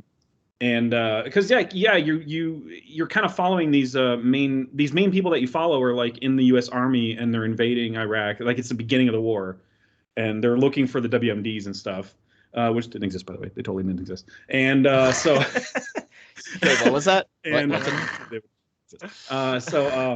they're still they're looking for these WMDs, and there is an Iraqi soldier that you do follow who is like completely over this war already. He's just like, I'm so freaking tired of this. I just want to be with my family, yada yada. And there are these two characters that, like the Iraqi soldier and one of the soldiers in the army, U.S. Army, do end up like kind of meeting in the cave that they all get stuck in, and they have this amazing relationship play out in the game. And I mean, it's just that some of that story stuff is just fantastic. And when the game kind of reveals what the monster is, I think that stuff's really cool too and really inventive. And the deeper you go into the cave, it reveals like more and more of what those creatures are. God dang, the story's really cool. It's not going to make the list because, I mean, would it make it over before your eyes? No, it wouldn't make it over before your eyes. I think, and we don't have a hard and fast rule. Like if it's a really good story, like if there's two games that only you have played and the stories are incredible, feel free to fight for both of them. I don't want to make you choose between those two, but if you had, because we're getting down. Go ahead and put it. I guess just put it in the small whatever. I don't think it's gonna make the 10. If one other person had played it, I feel like they kind of would agree with me on most levels. I guess. I really liked Until Dawn, but I haven't played anything else. But there's like no message to Until Dawn. It's just Until Dawn is leaning on what you know about the genre and kind of like poking fun at it a little bit, which is great. House of Ashes is way more serious in tone, but don't get me wrong, some of the deaths are still like Oh man, that was gruesome. Like, I mean, I killed off half my characters. Like 2 of my characters survived at the end. And it was like the most poignant version of the story I could have gotten. Like I was like very happy with the ending I got. Cool. Jeff and that loves made it it when even characters better, die. honestly, He loves so. characters dying. I got it. I follow you. Absolutely. There was one. The game is just very convincing when there's one character that's like, let me kill myself. I'm, blah blah blah. I have this big problem or whatever, and she's very convincing. So I just let her do it, and should I have not done that? Yeah, Probably that's my favorite part not. about those games. I got all the teens to the end of Until Dawn, and then they all burned in the house at the very end, except for like 2 of them. And I'm like, Dude, okay, I guess. Yeah. That sucks, but that's also funny. That's amazing. Yeah. Yeah, we were playing with a friend, and she just like flipped that switch real quick. I was like, Yeah. "No, Oh, you're yeah, not." that's what I did. Yeah, Yeah, they yeah. all just burned. I'm like, okay, I had cool. one. It's so funny how contrasting my House of Ashes playthrough was with my other ones, because it just felt like the stakes are higher in that game in House of Ashes. But like Until Dawn, I had one person die. Man-of-Medan, I had like one person die. I don't even remember the Little Hope. That one's not that good. So who cares? It doesn't matter who survives Little Hope. That's the most frustrating part of that game. All right, we got to bring it back. We got to bring it game. back. So Hitman 3, Yeah. I'm going to say, we kind of already mentioned, it's not going to make the top 10. Sure. I will say, if you like the Hitman games, it's got some cool reveals about 47 and about Diana and about some other pieces. And there's actually a kind of a twist and then a double twist at the end, which I thought they did a pretty good job. I mean, in terms of this not being usually a very well-told narrative story, it's usually more about the levels and the ways you can accomplish your mission. I thought there were moments at the end that I was like, I didn't see that coming. That's pretty good. I liked that. Like, I enjoyed it. But I'm not going to move it over. Same with It Takes Two. I think we kind of talked ourselves out of putting it on the top 10 best stories of the year. Yeah, it'll be in other lists for sure. What about Halo Infinite? Now, I feel very strongly that story is very good and should probably be considered for the 10. I just finished it, and I really liked how it felt like, hey, if we don't complete our mission, things could get bad for the whole universe, of course. But it also felt very encapsulated into this one space. We're taking on this one enemy and his followers. Yep. And we've got this mission, right? It kind of felt like much like a tighter story than Halo. It did, and it allowed them the chance to, because you're around the same characters the whole time, it allowed them the chance to inject some freaking humanity in these games, and that totally worked in its favor and made the story way better to me. I thought that Weapon and Echo were actually, I know some people were annoyed by Echo, the pilot. I liked him. So I thought Echo. Yeah, he was like the most human character there. Like, he was the only voice of reason, in my opinion. Yeah. He was like, are you serious right now? You're not Superman. What are you doing, man? Yeah. Because Master Chief would be like, we're jumping in right in the middle of everything. He's like, this is so ridiculous stupid. action hero main character complex bullcrap. Yeah. And you have the pilot who's like, are you kidding? Are you local or whatever? That's then racist. You had the weapon. Well, he looks Spanish, right? I mean, The weapon, they did a good job of having her being like this very optimistic, positive, and very naive AI throughout the course of the game, throughout memories and these little these really revealing memories actually that start to pop in, especially towards the end.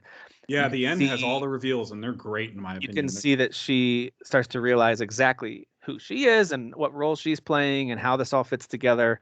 And I thought they did a good job. I mean, of course, the animation helped a lot. So the visuals are incredible. Oh, it looks great. Animation and her expressions of kind of being like very innocently smiling at you a lot, and then over time turning more serious. Like, oh no, like I really liked that. And I thought that helped deliver the story at the end. And they're dynamic. Master Chief doesn't trust her from the moment he picks her up. So like, and there's clearly like a rift in their relationship. Yeah, he proves he doesn't trust her throughout that story too. Exactly. And there's like moments where you're like, whoa, holy crap, dude, where he's about to make a choice regards to her, and you're like, whoa. But I loved their back and forth. And Kyle, did you like this story? The pilot too. Yeah, I'm still working my way through it, but I thought the story was great. I think the characters are cool. There's a kind of a reveal of why the pilot is the way that he is. He thought he was getting away, but like he got roped right back in. Yeah.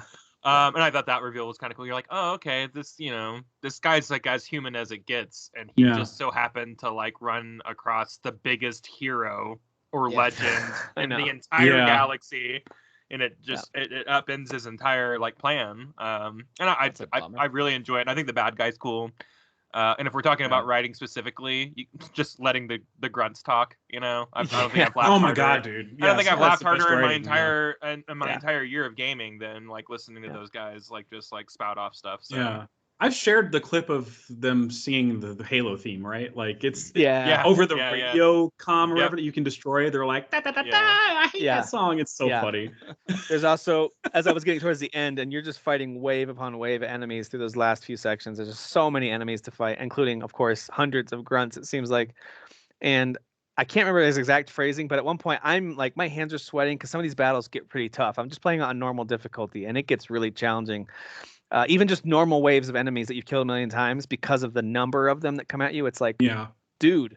And so at one point, I was just like grappling around, throwing grenades, shooting people, picking up a new gun, just like shooting and shooting and shooting.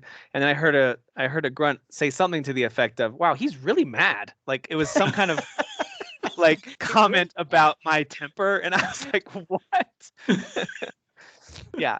So I'm with you. Like the grunts, I'm moving it over to, because I think it might need to squeeze into that top 10. I really agree. It could be recency bias because I just finished it and I'm still kind of coming down from that adrenaline. Yeah, I mean, I think we all would have just finished because it came out in December. So I mean, if anything, almost everybody would have anybody that did finish it would have just finished it. So and I think they did a good job of that. People were really ticked off at Halo 5. I get it, and people get ticked off about all kinds of stuff. But in some cases, you could make an argument they had a decent gripe for some of the choices from Halo 5. I think this game did a good job of kind of redeeming and circling some of that back. It was a good recovery. Yeah. So I thought they did a good job. It's not like Venom 2 where it's like, oh, we're gonna totally fully acknowledge the first movie and dig deeper into the stupid bull crap that we had in the first movie. How did that Eminem song go? Venom. I'm wearing one. All right. What? Is it?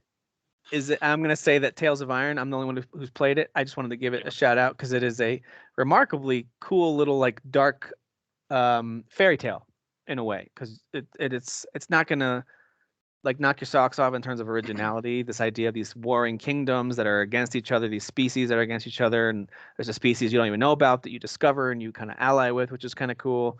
And then you discover things that your king rat before you had hidden from you, which is like, why would you like it's actually surprisingly cool little narrative stuff they do. But I'm not going to champion it for the top 10, not over some of the stuff we've already got over here, but just wanted to give it some love. I don't think, and Dan, you mentioned this earlier, I don't think Kena belongs in the best story top 10. I agree. Can we the talk about moments where it actually shares like something, like where you get kind of like almost like this flashbacky stuff, like you do feel the weight of like what's going on with that character, but like it's just kind of, it's there, it happens, it goes away, and then you're just playing the game again. It's like, when you kind of want to beat the bosses and their characters, certain characters at the shrine at the end. Yes. And there's emotional connection there between them for various reasons. A couple of those got me. Like, dude, that was. I think those moments are cool, especially because I feel like the characters that she's interacting with have more personality than she does.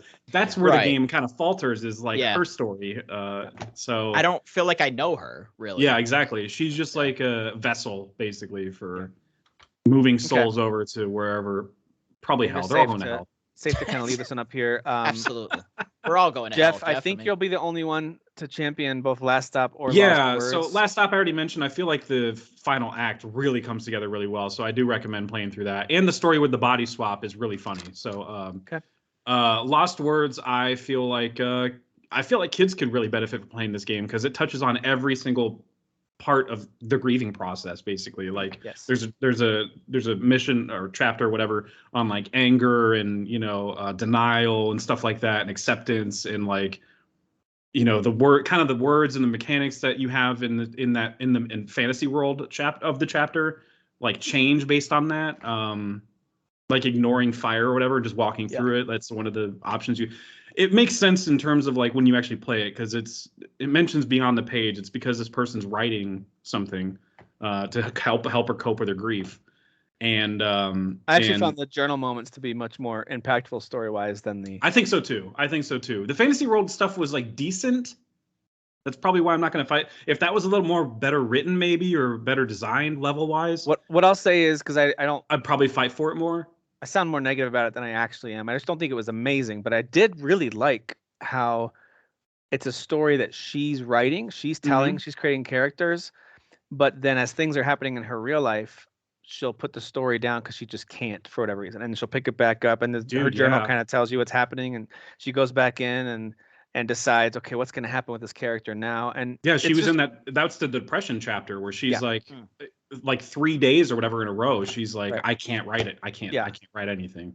And then Yeah. the story matches up with the hopelessness so the character that she's Mhm. writing goes through the same, like, I don't know how she's gonna, even she is saying as she's writing it, I don't know how I'm gonna get this character out of this. Yeah. And she feels the same. So I did like that parallel. I thought that was really smartly done. But I wouldn't put it top 10. Yeah. And like I said, if the stuff with where she writes a word, and it's almost like Scribble Knots to a certain effect, but less fun, more dour, where she writes a word and you kind of use that word to like avoid an obstacle in the game. Yeah. To lift something or to create a bridge or whatever. Yeah, exactly. Light or something. Light is one, I think. That stuff is kind of cool, but I just felt like it felt very unexplored and safe compared to the rest of the actual story and the platforming. And by the way, the platforming in the books is like a mini game in Psychonauts 2. It's like a very, very small fraction of Psychonauts 2, but that's like 50% of this whole game. Oh, one game I forgot to put on here because I didn't even know about it till the Epic Store had it on sale, and I'll just throw it in as an honorable mention for me. Actually, I'm going to add it here just so Balan Wonderworld. History can tell the story. There you go, Tim. So Game Deck is a very intriguing cyberpunk sci-fi, very dark story. It's a point-and-click adventure. It's a detective story. You collect information by talking to characters, examining your environment. The visuals are pretty neat. It's kind of an isometric view, but I think that it reminds me of Ascent a little bit because it's very detailed. It's not perfect. It certainly has some, jankiness in certain things. Why do I get stuck on this railing or this step? I've had to reload a save because it just, it's not a perfect game by any stretch. But boy, the story is delivering. I'm on the final section now, and it's like kind of, again, cyberpunk, sci-fi, mind-blowing, like, oh, wow, I didn't know that's what was happening. So it's really good. I think it's great. Yeah. So I'll at least give it a... I mean, you're really convinced me to play a game that I normally would not play. I need to be a little more involved when I play a game. Than it doesn't seem long, right? No, I think it's in the 6 to 7 hour range. It depends on how quickly and how okay you are with certain decisions. Because if you do a very minimal amount of talking and exploring, you can get through it and come to a deduction, but you might not be happy with the deduction that the character has, because you can only come to a deduction that you've actually gathered data on. Sure. So like each path has these like, all right, it's one of these 3 to 5 things, and some of them aren't available to you until you've collected enough evidence. That kind of reminds me of Detroit, where where you're playing what's his face, and he's kind of investigating the environment, and more if you miss something, that's not an option for you. Yeah. It's the same exact thing. I'm at a point now, and I also like that the game doesn't really make you feel like you did something wrong. It's more just like, hey, this is the story because of the decision I made. Like, who am I going to side with? What am I going to say? Am I going to be more aggressive? Am I going to be more loving? Whatever. It's got all those elements too. And you unlock skills that unlock different dialogue options for you, or action options for you as well. But anyway, again, not an amazing game gameplay wise. There's a couple little elements that are tedious for sure, but I like the story a lot. So I think this is going to be on my swimming in sevens too. I'll talk about it because it's a 72 on Metacritic. I think that score is well deserved, and I also think it's going to be really interesting for folks who like a good story and like the cyberpunk setting. So, all right, Artful Escape and The Medium. I've played both of those, finished both of those, really enjoyed the story in both. I don't know that we can make a case to squeeze them on since we already have more. Artful Escape would be in my 10, but it'd be like 10 because it would barely and it's only because of my bias towards the material. So it's my personal experience projecting onto that game. Okay, it's not in my top 10. It's right around where I get that. It's right where Kana and Death's Door are for me personally. Mm-hmm. So like just outside the top 10. I enjoyed them, but they weren't objective. So like I said, extremely low for me. So I'm not. Okay. If we leave it off, I don't care if we leave it off. I really don't. Okay. Cool. And then The Medium. I did you guys all finish that? No, Kyle, you did. I did not. Yeah, I mean the story's really good, but like it's not like better than anything that's on the 10 right here. I mean, I haven't like played 11, but like if this were a list, of course, that I was making, I obviously wouldn't have stuff like Tales, Before Your Eyes, or House of Ashes because I didn't play those. But you guys made good cases for all those. I don't really want to fight for The Medium to go above any of those, and those are the ones that I would bump in favor of it. So I'm okay with leaving it off. I will tell people though, if you like sort of just walking adventure games with very light sort of combat puzzly elements to it. It's a decent story. Like go in with the right expectations, and it's got, especially the ending, it's like, oh crap. Wow. And it's heavy. It's very the topic. Who did this game? Was it Bloober who did the Layers of Fear and stuff? Yeah, Bloober. Yeah. They did Observer too. I heard Observer was like their masterpiece so far. Which is a hilarious developer name for a company that makes. I know, like I'm going to take this place. I'm going to take this company seriously. We're going to call it Bloober. Bloober. Yeah, like I figured they should be making stuff like Chicory. You know what I mean? But that sounds like the sequel to Flubber. But no, all they make is horror games, and it's they should be making Unpacking. Bloober should be the company that made them. Yeah, exactly. That's who it should be. All right, so we've got. I think we're at 11. We're at 11. Yeah, we're at 11. Okay. Something's gotta give. So if we got to remove one that I'm championing, then House of Ashes would make sense to move away from the list. Okay. Because nobody else had played Before Your Eyes or House of Ashes. So if I had to champion one over the other, I would pick Before Your Eyes. Like so visually, if you're watching this, you can see what I'm doing. For me, it's these four. One of these four getting bumped isn't gonna ruin my day. I really do think, after we talked about it, and I'm reminded of it again, Halo Infinite, I think is great. I think the Resident Evil Village story, it's crazy, and boy does it go some wacky places at the end. But I still really liked it. I still thought it was a fun story. I agree. I don't think we can move Lost Judgment over. I think it's just based on what Kyle's telling us, and I don't think we can move Tales either. Now that I'm thinking about it, I think it's between these three: Deathloop, Before Your Eyes, or House of Ashes. If we do things like the fairway, both two of those are my picks. So the fair way to do it would be for me to axe one of them, and I feel like House of Ashes should be. But we represented it strong. I did. I represented it strongly, so I'm okay with moving it off the list. Okay, that sounds good. So that gets us down to 10. And what I do like about when we trim these down is we're just stuck with 10 really solid stories, even if we haven't all played them. So even being nominated is an honor, is what I'm saying. Okay, so they should all feel honored to be nominated by us. Yeah. Don't necessarily. You know what it means to have the current gen stamp of the group? It means a lot to. Get you places. It means a lot to us.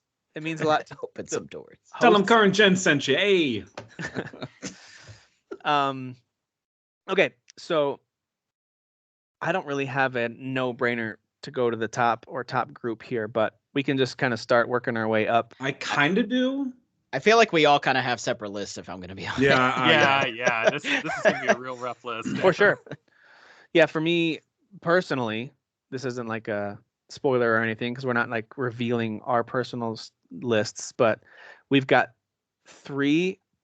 My top 3 are in this list. It's Marvel's Guardians is my number 1, followed by Psychonauts 2. It was pretty close between those two, to be honest with you. And then not too far behind those is Life is Strange True Colors. So those are my personal favorite stories this year. And I would love for those to be towards the top. They don't have to be at the top, but those are my personal favorites. Are any of those matched up with any of your personal favorites? I know what was Kyle's got. Can you throw them at me again? I'm sorry. Yeah, it's Guardians, Psychonauts 2, and Life is Strange True Colors. Okay. Are my 3 favorites this year. All right. It's those. These were my 3 favorite stories. Okay. I mean, obviously, mine is like Before Your Eyes is probably my favorite story, but okay. I feel like those 3 will be like among the 3 of us. Well, I mean, I guess Dan has Tales and Kyle has Lost Judgment. Damn, this is the toughest list. Yeah, this is tough. Yeah. Not to be like, well, my choice, but like, I think Tales has the hardest uphill battle because of the length. So there's more room for there to be like, well, what about this as a negative? And I'll be honest with you, for me personally with Tales, I think the only negative story wise, and it was just more that the way that they were delivering the story, they were slapping a lot of cutscenes at you, whereas you were playing a lot of the game and then getting cutscenes in like a good pace, and like it kind of like the rhythm of it was really good. But towards the end of the game, there was just like a lot of like exposition. It was like, oh, okay, you're kind of dumping a lot of this like at this moment now. But I think the story is pretty excellent. I'm just going to acknowledge kind of like Dan that, like my choice is obviously is not going to be at the top, and I'm okay with that. So I feel my heart is arguing with itself over Life is Strange: True Colors or Guardians of the Galaxy being at the top. Kyle, where are you of our list together? Where are you after Lost Judgment? I mean, it obviously should be number one, but obviously, obviously. But no, if they're gonna be quick to succeed, that their favorites aren't at the top, I'm not gonna sit here and be like, well, it needs to be top 5, or we're just not gonna move on. Well, and I think we could make a case for any of those 3 to be a top 5. I'm just curious what comes after Lost Judgment for you, and is it close? Well, I mean, I feel like putting Life is Strange and Marvel's Guardians of the Galaxy seems like across all of us, we've all played those games. I think, right, Dan? Yeah. Did you play Life is Strange? Okay.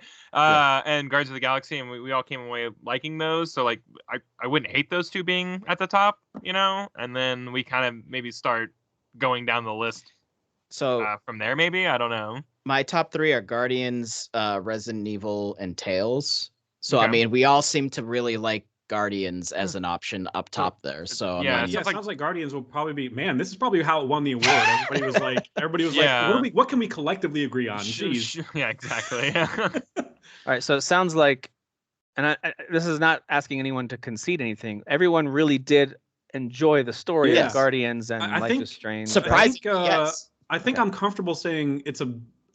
This is gonna make people say, "Whoa!" Not here, maybe, but people listening. I feel like this is a better story than the movies were. So yeah, no, it's like that's not even definitely better than the second movie. That's for sure. Yeah, I mean, I liked a lot of moments in that movie, but movie, yes, yeah, for sure. My favorite part was Drax laughing the whole movie. That was my favorite. Oh my god, that's like 15%. No, it's like 40% of his role is laughing. Hey, hey, that's not his fault. That's the writing. No, you're right. I don't know. It might have been Batista too. Who knows? I'm Right, not blame, James, what if it came down to blaming James Gunn or Batista, I'm going with the latter. So, jeez. Where do you guys feel about 12 minutes? We haven't really talked about it at all. We moved it over and haven't discussed it at all. 12 minutes has a very strangely delivered story, and it's not. I don't think it's the most original thing, but it certainly has its moments of taking you by surprise. What do you think about this one? I don't hate it by any means. I know last time I made it seem like I hated it, but to me, it would be towards the bottom, just for me personally. because it would be in my top 5 personally, but it wouldn't be that. As far as this list is concerned, I accept that it would probably be. I think the bottom 5 makes sense to me. I think the issue with me with 12 minutes is like, all right, so like when you once you finish the game and you get what the whole story is and you know what everything is, you're like, oh, it is super. Yeah, it's gross. It's messed up. And it's not the ending. I'm talking about overall. Oh, okay. But like it's one of those games where like. It's like you have to do so many different things to figure out what the actual order of the events are to unlock those things where it gets kind of frustrating, or it can be frustrating. You know what? I misspoke. It would be in my bottom 5 because I forgot about Psychonauts 2 and Halo Infinite I feel very strongly about compared to 12 minutes. I think I've got it at the bottom. You all right? Oh, our doorknob is broken. My wife couldn't get in. I've got 12 minutes. I think you did that on purpose. Let's be real. I did. At number 9. Stage. So for me, 12 minutes is already in the bottom half of the 10. Yeah, that's fine. That's all right. Bottom half. So it's got down here. Put it at number 12. Dan, you had Resident Evil Village up pretty high. I don't personally, although I did really enjoy it. As far as horror story goes, as far as video game stories go, I thought it was. I just love Resident Evil, so. Yeah. Okay. Usually, most of the time. I really love Resident Evil, and I like the lore dump that they pass at the end. But a lot of the story in that game gets told via notepads in one room at the very end of the game. And I think that should count for something. So it would be that was more 7, I think. I don't think they did that in. Oh no, they did. There was that room. Yeah, no. You literally walk into a room and there's a room before the final. There's a room before the final couple showdowns where you're just like, oh, let me just read everything. Oh, this is all the lore. I forgot where you find the character. Yeah, okay. I forgot. So I remember finding out that your baby was like chopped up into pieces and you have to go find pieces. But I was like, this is cool. Like, Yeah. For me, it's bottom 5, but like maybe top of bottom 5. So for me, I put it kind of by Deathloop because it's one of those things that I acknowledge it's got, especially for folks who really, really enjoy it, that they like it a lot. The performances are good. I think the writing is good. I've got nothing like this is bad and here's why. It's more just I can appreciate it for what it is. It's just not one of my favorites. So I kind of that's feel like Deathloop should be below Resident Evil Village. Yeah, and this I mean, isn't because of my death poop, it would be for whatever me. gag. It's But the not performances and if we're gonna sort of incorporate performances you want into to, it's how up to you. the story is, I think the performances in Deathloop are better. Just a little bit better. But would you don't have Deathloop ranked higher than it though, do you personally? Because you said Resident Evil was in Well, your top three. no, but I guess I'm just trying to compare it as far as like, That's fair. because I mean, again, the way that the story gets told, they're kind of different in each one a little bit. I think you find out more in Resident Evil. I don't know, man. The Lady D performance, even the little hunched over fish guy, I thought it was performed pretty well in Resident Evil Village. And the guy, the factory she won guy. for best. Maybe I'm one just best focusing on the actress. voice acting because I mean those two main leads there in Deathloop are fantastic, but They are. Yes, Yeah, they are they better are. than Ethan. And who's- I feel like the nothing, concept but- of Deathloop is really cool. yeah. But like the way Yeah, the as a story game, yeah. unfolds, I'm like, okay. But again, the actual like environment and the vibes of Resident Evil, and it's basically Resident Evil 4 and Resident Evil 1 mixed together. Yeah. So Yeah. you know, Oh, well, where would you guys put Halo Infinite compared to Resident Evil Village? Because I put Halo above it. I But put Halo above Resident Evil myself. Yeah. Mm-hmm. okay. it's gross. And Dan, I know you haven't played Halo Infinite yet, Dan. But Galo, am I right? No, No, you're not. no. isn't that like a joke from like 15 Twitter's years calling ago? you right now to cancel you. That's like a I- joke from 15 years ago, right? Huh? Yeah, it is. I bunched these four together because I feel like those are like personal favorites. So you've got Everyone's Tales of top, Arise, I Lost Judgment, Before feel Your like- Eyes, and Psychonauts 2, which I personally have Psychonauts 2 high. I know Jeff just is wrapping Yeah, up. I'm about to say that I feel like it should be 3. But But at 3, yeah, I'm here yeah. to put it at 3. I've played enough of it to know that it's good, it's well written, and like Yeah. I cannot wait to go back to it and play it more. So But I don't want to. I mean, I can't discount what you guys have each said about each of the ones that you're championing. Like, I totally believe that Tales of Arise is by far the best Tales narrative. I believe that. I believe that it does some really cool things with the story. I've already experienced some of the cool stuff with the characters. I like the dialogue that they have. I think and it doesn't make me cringe. A lot of times, JRPGs, the translation or the Right. performance or something make me go like, ew, that was so like I was playing Edge of Eternity. That game so cringy. So cringy. Well, that's what's awesome about this game is like, I mean, and really the only character that's like a little bit that way is Law, because he's the young. Well, he's one of the youngest. Is Law, and then Rinwell, who has the owl on her shoulder. Oh yeah. I have but- her on the team. But like because it's such a long game and you're with these characters a lot, like there's a growth there. Like Sure. how they are when you first meet them versus at the very end. Like Yeah. they're different people, so you're watching them grow, and they're not even really cringy. It's just Law's just kind of like I don't know. He's just kind of like loud, like he's just like brash. So not cringy, but he's like brash, which maybe can annoy people. But I just think the characters are really well written. I think they're grounded. I think, like I said, there are themes and situations that happen in this game that you can very much be like, oh, that's kind of very much just like real life, like this kind of thing. And yeah, I think it's very well written, and I think you can resonate with the characters and just the things that are happening in this world and everything that's going on. So On the for other sure. hand, I do love a good mystery in the way that Kyle has described Lost Judgment.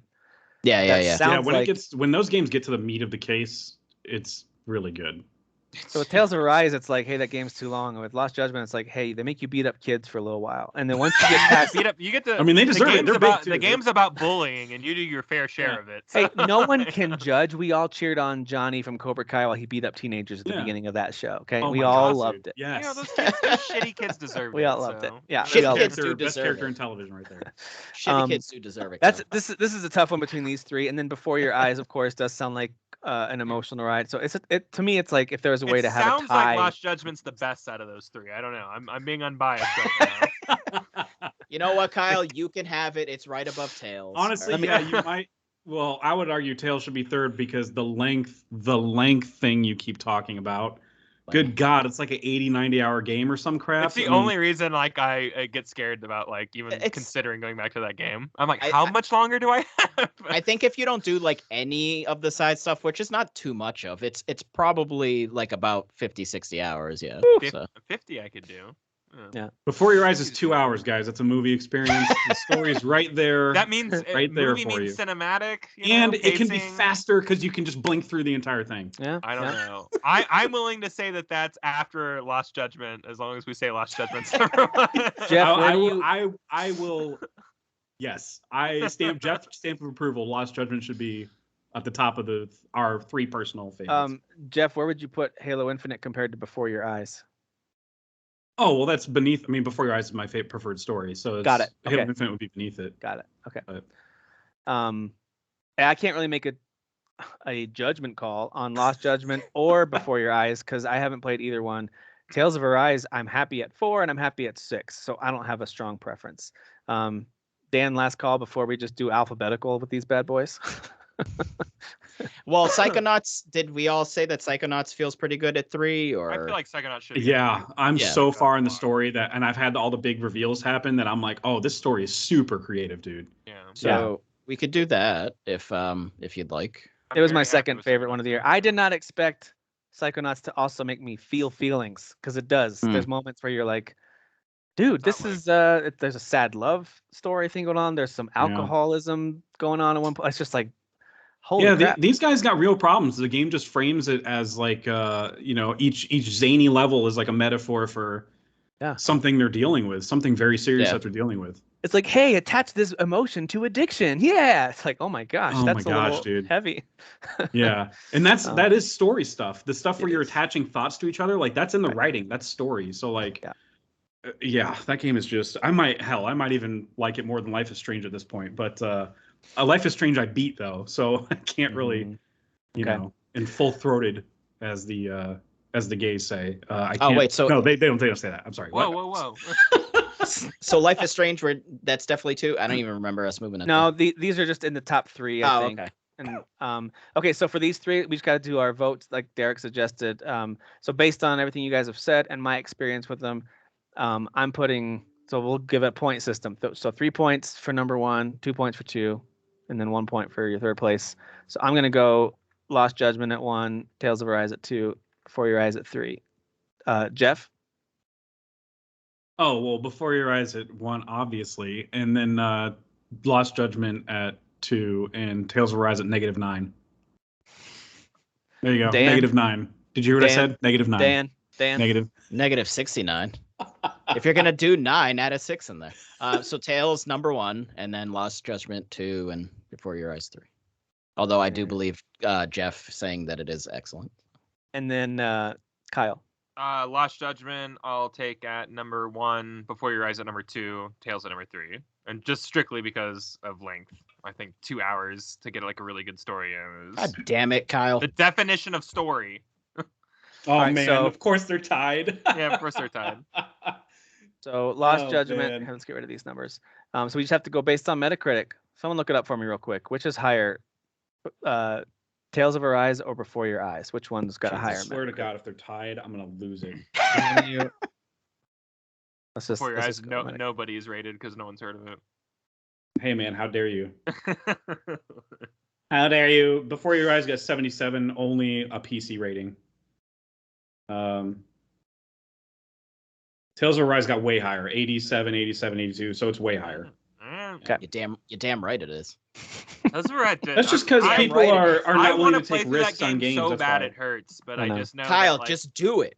You know what's Do it, funny Jeff. is I'm much more interested in the gameplay and setting of Tales of Arise, but Before Your Eyes is only 2 hours. I'm much more likely to play that game. And yeah, complete it. same. Sure, It's kinda, like, yeah. it's super easy to.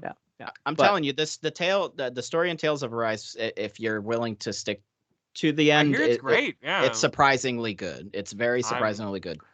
All right, so for Take our your top word for 3, it. Too long. Too long. for our top That's what 3, she we've said. got we have to figure out between Life is Strange, Marvel's Guardians of the Galaxy, and Psychonauts 2. Kyle, you've played 2 of these all the way through, and one of them a little bit. Well, how would you order these? Just out of curiosity. exactly how it is right there. Guardians, Life is Strange, Psychonauts. What about you, Dan? I think it's good as is. You played 2 of these. I played right? enough. I did play a few hours of Psychonauts too. I would say okay. it might be because of the themes and everything going on. I mean, Life is Strange has some pretty emotional themes also. I mean, it's really interchangeable. Yeah. But Marvel would be your top of those three. Between these three, if I was going to choose, I would say Marvel. And Life Jeff, is Strange what about may you? have had my biggest oh my god moment, to be honest. Yeah. Like yeah. there's a big reveal, and you're like, what? What? I hear you. Yes. Yeah. You mean down in the Yeah. Yeah. Something happens Down with in some the mines, it's like and right it's not at the great. very end of one of the chapters, right at the Yeah. very end, and you're like, Yeah. son of a bitch, I should have seen it It's coming. I was so mad. At moments, I was like, he's not nah. He no, Yeah. they're not. Well, yeah. Yeah. I only saw it coming as that scene started. I Same said it here, out loud. but that's when I was like, I was like, this is gonna happen, and I was trying to convince myself it wasn't going to happen. Such a Anyways, it felt like moment. And it was still such whenever a it happened, good I was like, no. That's when you know the story's good, because it felt like a betrayal to us, and they're not real characters. Like it was like the characters are real. just so well written and fully realized that you're like, oh man, that hurts. It feels like a stab wound. Well, I think Guardians has the advantage in terms of story. Not only did I think that overall plot line start to finish was overall just stronger for me personally. Like I found that to be a more interesting storyline, slightly, than the Life is Strange storyline. Characters were all great, dialogue in both were great, but the interactions between the characters and Guardians was just much more natural. And maybe that's a development issue. You know, maybe just the next Life is Strange game, there'll be a little more of a smooth transition between characters. And with Guardians, it felt super smooth to me, at least in the conversation. It felt very cinematic in a lot of ways. I feel like some people really hated what they did with Mantis. I thought that whole level was amazing. Mantis was so good in the game, dude. Cool. Yeah, I don't understand the hate for that. Telling Drax's story, she was hilarious. Fantastic. She was so funny. Well, and I guess ultimately I just more care about stuff that's going on in space, pew-pewing and stuff like that, than I do like girls falling in love with people. So that's fair. Again, it helps a lot that just we didn't have a certain expectation because we just weren't sure, you know. I mean, surprised. I mean, I feel like you could say the same for I'm gonna say that Guardians. I feel like Guardians should be number one here, but Life is Strange, I feel like we could say the same. We were like, I don't know, man. Life is Strange 2 was really slow, didn't really work because it didn't feel focused. There was no main city of people you could get to know.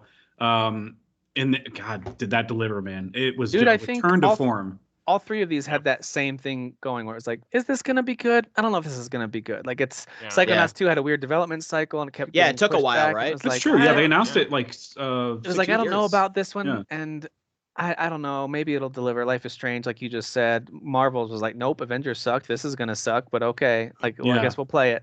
And all three of them exceeded expectations. At best, I thought Guardians of the Galaxy was going to be swimming in Seven's game. Like, sure. Right. And I'm all about it. I was like, and I'm happy with that. I'm happy with that level of game. And like, we got a 9 out of 10, 10 out of 10, 9 out of 10 game. Like, I thought it was absolutely amazing. So it seems like that order of Guardians, Life is Strange, and Psychonauts 2 in our top 3.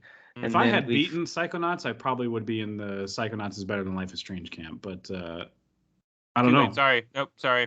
I don't know. I'm personally there, but it's not by much. It's really close. It is very close for sure. Yeah.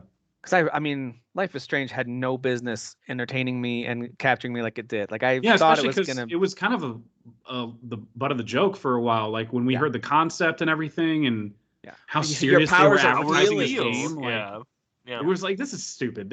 I was expecting more like 2, where the first episode had some moments, but then the big cliffhanger at the end, I was like, I just don't care. I don't know. I'm not really digging what they're doing with 2, and I kind of expected that with True Colors, but I did care. I cared a lot. I think it says a lot too that Derek liked it, right, or does like it.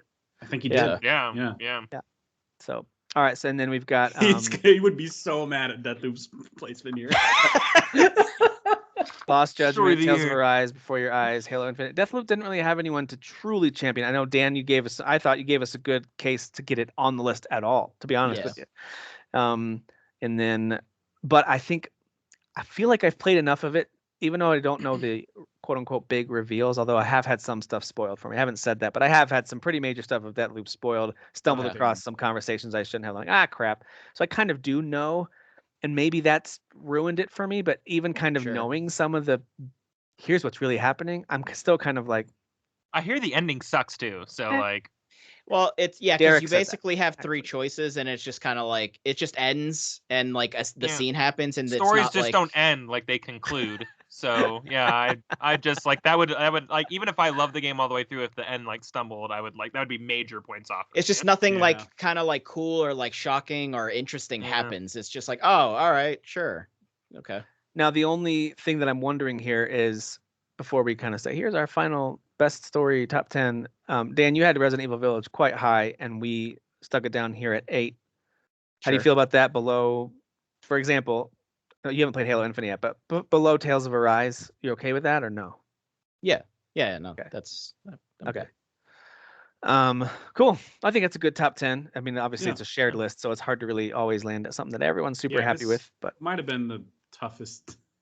It might end up being so far. I mean, I care about story the most out of anything in a video game. I agree. Same. That's what hooks me. Like if something like Deathloop, for example, if the story doesn't grab me immediately within the first like 3 hours, then I'm like, all right, well, you know what? I have to be doing stuff for a reason in games. Yeah, like something has to be guiding me along. Yeah. So our top 10 is at number 10. We've got 12 minutes, and then 9 is Deathloop, Resident Evil Village at 8, Halo Infinite at 7, Before Your Eyes at 6. Tales of Arise at 5, Lost Judgment at 4, Psychonauts 2 at 3, Life is Strange True Colors at 2, and Marvel's Guardians of the Galaxy, just like the Game Awards, takes Best Narrative of the year. So Jeff Keighley was right. Jeff was right. Keighley. Jeff was right. And that is actually, he voted for it solely. That is also my personal favorite story of the year. So as long as I love that story. When that won, I was like, it's a great story. So people should stop complaining. I guess it's just Tim gets what he wants, and everyone else can just argue about the numbers below. We all know Lost Dad gets whatever he wants, right, Dad? Dad got the biggest piece. Yep, sure did, and felt good. All right, so there you go. There's our best story. There were some good stories this year. So if you've heard us talk about something that maybe you haven't played or haven't, everything on the top 10 is worth playing from a narrative perspective. One way or another. Even the stuff that didn't quite make the list that we've talked about a little bit. Go give some of that stuff a look. All right, let's jump into our Swimming in Sevens / Derek's of the year. So these are insert the image, Tim. This is where you insert. Oh, did you just send it to me? I think I've got it. It's in the thing. But you insert it right now. There you go. Hang on. That's where you do it. Hang on. Well, I meant like when you're I meant like if you wanted to do that when you're editing, so like it takes up the whole screen. All right, everybody.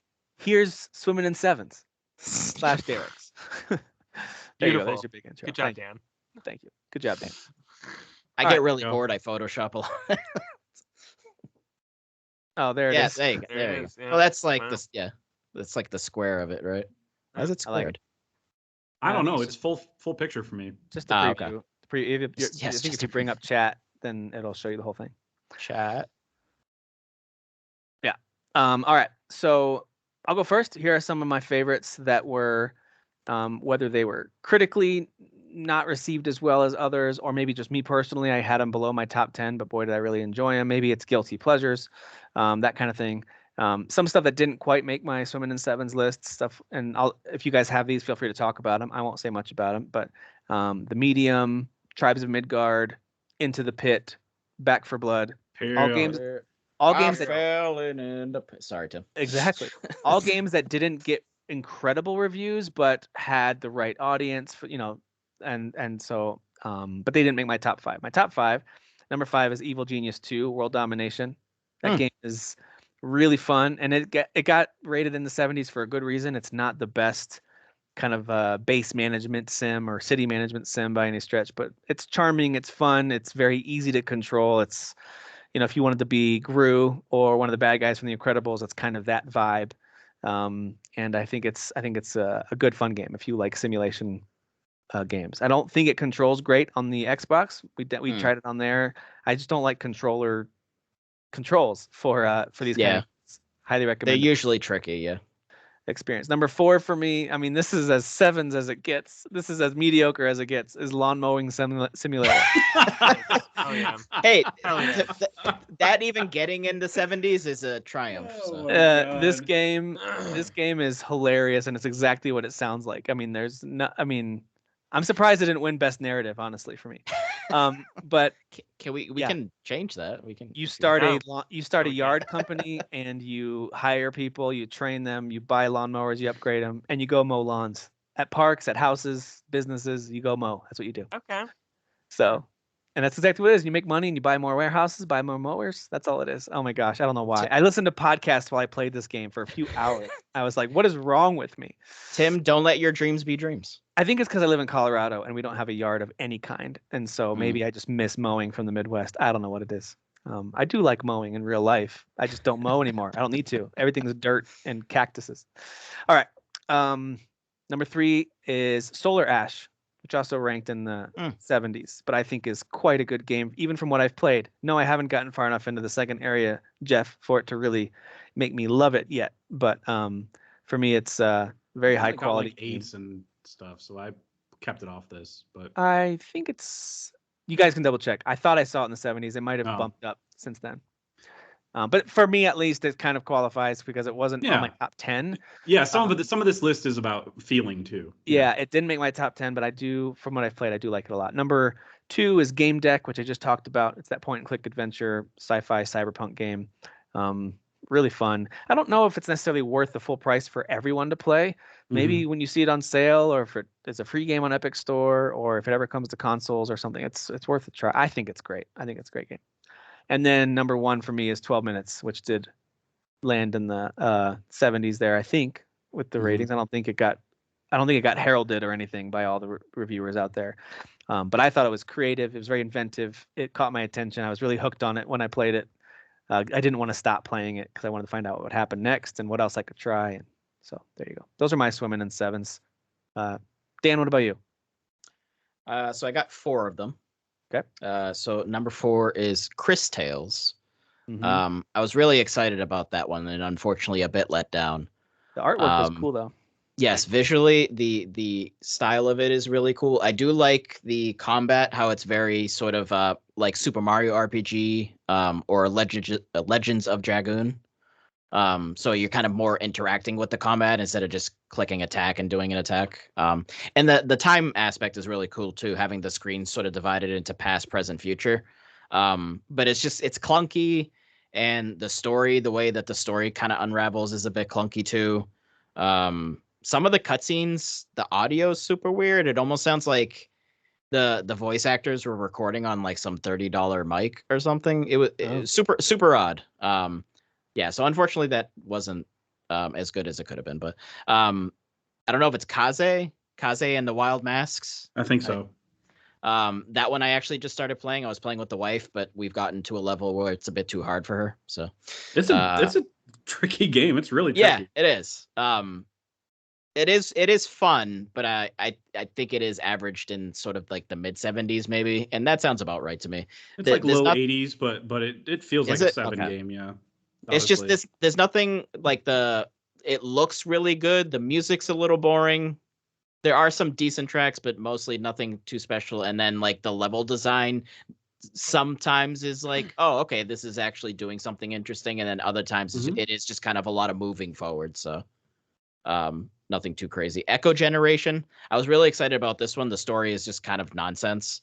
But visually just looks really cool. Yeah, I love the visuals of that. The visuals. And then there are some like, not that like, they're not like good story moments, but like interesting story moments. Like there's this whole thing with like this, I think he's the principal. And like there's a super dark like thing going on with the principal and some stuff going on in the basement. And I'll just leave it at that. And that was kind of cool. But yeah, I was kind of expecting more out of that. And then Scarlet Nexus. Nice. It's just so long. It's such a long game. If they just shaved off like 10 hours of that game, or 10 hours is a lot of time. So like having to shave off that much, it's like you're just leaving more room for there to kind of be fluff that doesn't really matter. And so it still wouldn't be half as long as Tales of Arise. Yes, exactly. Yeah, but that's the thing. It's the opposite of Tales of Arise, where Tales of Arise is even longer, but there's a lot of good stuff happening throughout those long hours, whereas Scarlet Nexus is long, but like I played the first 10 hours of Scarlet Nexus and I was like, when does this get good? Like I felt like a lot of the world building was interesting, but like I was like, oh, there's just but then there's a lot of stuff that's jargon just like, going on and it's not getting there, you know? Yeah, it's very slow to get there. Yeah. So that's my list. All right. Kyle, what about you? What are your swimming in derricks? I'll just my swimming in derricks inside of them. Tribes of Midgard in the medium. We talked about those. They're good. Check them out. You know, they're swimming in 7s. to go a little more deeper, Battlefield 6. This game's a mess. A lot of fun though. I'll probably put more hours in this game than anything this year, and it's a ton of fun. I like it a lot. It's a mess of a game. So yeah, it seems it.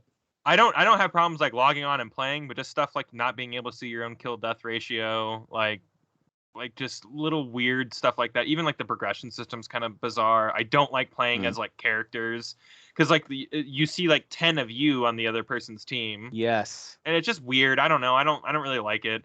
I miss the class systems. There's just a lot of stuff that just doesn't make sense. 120 or whatever what it is. It might be too many people. Yeah. 128 might be too many. Yeah. Yeah. The maps are too big. Trying to get from one place to another, like, kind of feels like it takes a second sometimes. And like, I don't know. It just, there's a lot of issues there. But there's also no other feeling like running into battle with like 60 people on both sides of you. And it's pretty epic. So I've had a lot of fun with it. But everyone who has problems with it, they're right. Aliens Fireteam Elite, super fun. That's right. Forgot about that. Such a good time with this game. Really nails the feel and the vibe of Aliens in terms of just like the aesthetics and stuff like that. Even the sound effects and stuff like that. It's like they just picked it right out of the Aliens vault. Very, very cool. Really enjoyed this game. Jeff, we're almost at the end, man. We got to beat this game. We got to beat it. We got to go back to it. I guess. Yeah. It's like a year. It's been like a year now. Who cares? It's not his swimming in 7, right? So. My last one is Samurai Warriors 5. I love the series. I think it's awesome. Yeah. Even if you have like a passing interest in like Japanese history or whatever, this is like a really very fun, ridiculous, everybody's hot version of telling that story of like hot. It's just ridiculous. Yeah, the whole thing is Muso games cool. are ridiculous. Muso games are awesome, and they're just they're the ultimate palate cleanser for me. So yeah, those are my 5. Cool. By the way, Jeff, looks like Solar Ash got 76 and 78 depending on the platform. So yeah, it wasn't, again, not horrible on the higher end of the 7s, but I think that's why I included awful. it. It's a bad game. It's bad. Worst of the year. Obviously. Right, Jeff. GOTY. So what do you got? Yeah, I'm just gonna mention some that I feel are treated like they're 7s, but I feel like reviews were stronger than that, at least for some critics. But like Solar Ash is one you mentioned. I saw too many good reviews for me to be like, oh, it's a 7 game, but I freaking love that game. Yep. House of Ashes, I feel like there were many 8 reviews or whatever, 8 or not 9, but like many solid 8s for that one, and it probably is in the 70s in Metacritic. But I feel like that one's defended plenty. Same with Lost Words Beyond the Page. Like I feel like that one reviewed well enough, and 12 minutes too got like award attention for crying out loud. So, I mean, and it has an all-star cast. So I mean, it's that game's doing fine. So I'm gonna mention some other ones that some we've already talked about. So 2 of the kind of the same genre for I guess would be Back 4 Blood and Aliens Fireteam Elite, because they're kind of doing the same thing. But they kind of feel, this is more about feel for me. Like Aliens is definitely a 7, swimming in Derek's beehole. So it's all up in that beehole. All up in really it. Specific. But like Aliens is definitely one of those, like it feels like I was just thinking more stuff. like he's a giant and he ate everyone in his stomach swimming around. And we're swimming around in it. A little less okay. sexual. My bad. That's on me. That's on me, guys. I mean, that's his own fault. Him and his sexually ambiguous relationship with Sasan. I mean, come on. Yeah. But Aliens is really fun though. I mean, it's definitely the Back 4 Blood, Left 4 Dead, formula, but it's lower budget. And the reason I bring up Back 4 Blood in this conversation is because, like, yes, some people reviewed it well or whatever, but it kind of came and went. Like, it was like a few weeks where everybody played it. Yeah. And nobody's really talking about it at the end of the year. And it did kind of like, there's some glitchy stuff that like, this doesn't feel, it feels like a 7 out of 10 type game, but like, it's so much freaking fun, dude. Yeah, it is. Yeah. It's in my top 10, so I couldn't put it here. Oh, gotcha. And it's, you know what? Good for you, man. That deserves. I know, but I totally agree with you. It did come and go, and no one really talks about it. There was a lot of like, well, it's not Left 4 Dead, and I'm like, yeah, it's Back 4 Blood. It's actually exactly Left 4 Dead. No, but what they're saying is like they were like, it's not the same level. I don't know. Like people had this big hang up that it just like. That's what I'm saying. Yeah, I felt like the quality was. Well, that's stuck in the past, right? Yeah, I don't know. People just wanted something else. I don't get it. Another one that I already mentioned, Tribes of Midgard. I just had such a blast playing, even just one night with you guys, figuring out that game as you go along each run. Felt like it was different kind of rewarding, where it's like punishing in a sense, but not too punishing. where you're like, okay, now I know how to approach this run. I really like living So up to let's the build dad this name when first, I play you those know? kind of games. I'm like, all right, guys, we got to go over here now. All right, Yeah. guys, Yeah, we got to go do you that. dadded it up, and it. Oh, was where do we perfect. go? Yeah. It's the same with Valheim. What do I do next? Yeah. I got you, son. Next You I chop those listed trees the over there. next I listed the gunk, just Yeah. because Gunk. it should have Just been. feel weird I mean, when with people a say name that like name that, out it should have loud. been garbage. But The I got gunk through is actually what's inside Derek's beehole. So. That's what Oh it is. my See, God. see, The that's gunk is definitely swimming in Derek. See, it all comes back around full circle. God. Tim. Guys. Guy gunk. So uncomfortable. So yeah, this game is like the story is decent. The gameplay does somewhat evolve in those 4 hours. Like you're kind of doing more stuff with you're pew-pewing a little bit with the vacuum cleaner thing. And the puzzles are not too challenging. Like I feel like anybody can play this. Like it feels like it's meant for kids to kind of play it too. It's like Yeah. Luigi's Mansion a little bit, right? Yeah, a little bit. Little Luigi's Mansion, little Canaan Bridge of Spirits, and a little of its own thing, Yeah, exactly. Yeah. So it's like it's decent. It's exactly a 7 out of 10. And my I guess the last one I want to mention is Fist, Forge of Shadow Torch. Yeah. This game is, I mean, I was not even gonna buy it. I was like, this is so stupid. Like you're another freaking animals talking thing. Like yet another one. There's like 4 games like that in 2021. And I was like, there's no way this is going to be good. It is. It's the platforming feels great. The combat's really fun, especially as you unlock more, more in your arsenal. Yeah. Even some of the story stuff is kind of cool. The how thought out the world is, even if it's very, very much very clear that a foreign, it's done in a foreign country because some of the stuff makes no sense. But like the way people talk is like, come on, chill out. Bro, you're not Steven Seagal. There's a lot of Steven Seagal moments. Yeah, Steven Seagal. There's a ton of them. But this game is so fun to play. And It sounds like a Steven Seagal movie. Fist, Forged, and Shadow Torch. Yeah. If you told me that was a direct-to-DVD Seagal movie, I'd believe you 100%. 100% feels like a Seagal movie title for sure. Yeah, that's a good one. I forgot that was. I think it's in the 70s too. It's a good call. I think so. Yeah, I don't think it reviewed horribly, but not amazing. And I do believe that is a PlayStation exclusive. So that takes us to our final category for tonight. So buckle up. Did you talk about your? So yeah, you did. You talked about your swimming in sevens. I'm sorry, I forgot. Lawn mowing, whatever the hell. Lawn mowing. Hey, don't worry. I put Solar Ash just barely above that one.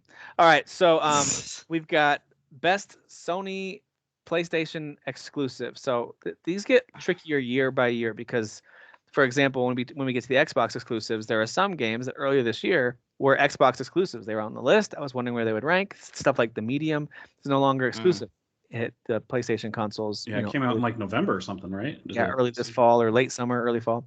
Yeah. So exclusives are tougher and tougher to come by. You're not always going to get a year like 2020 when you've got some unbelievable instant classics for the Sony system. This has been a little bit of a different year. That being said, not a bad year at all. So let me share the list we've got here. Give me 1 second to. All right, boys, I'll take care of this. I'm the Sony pony, so We got our pony All here. right, well, see you next week. again. Okay. All right, bye. So I did my That's best. all there is. I did. Yeah, that's it.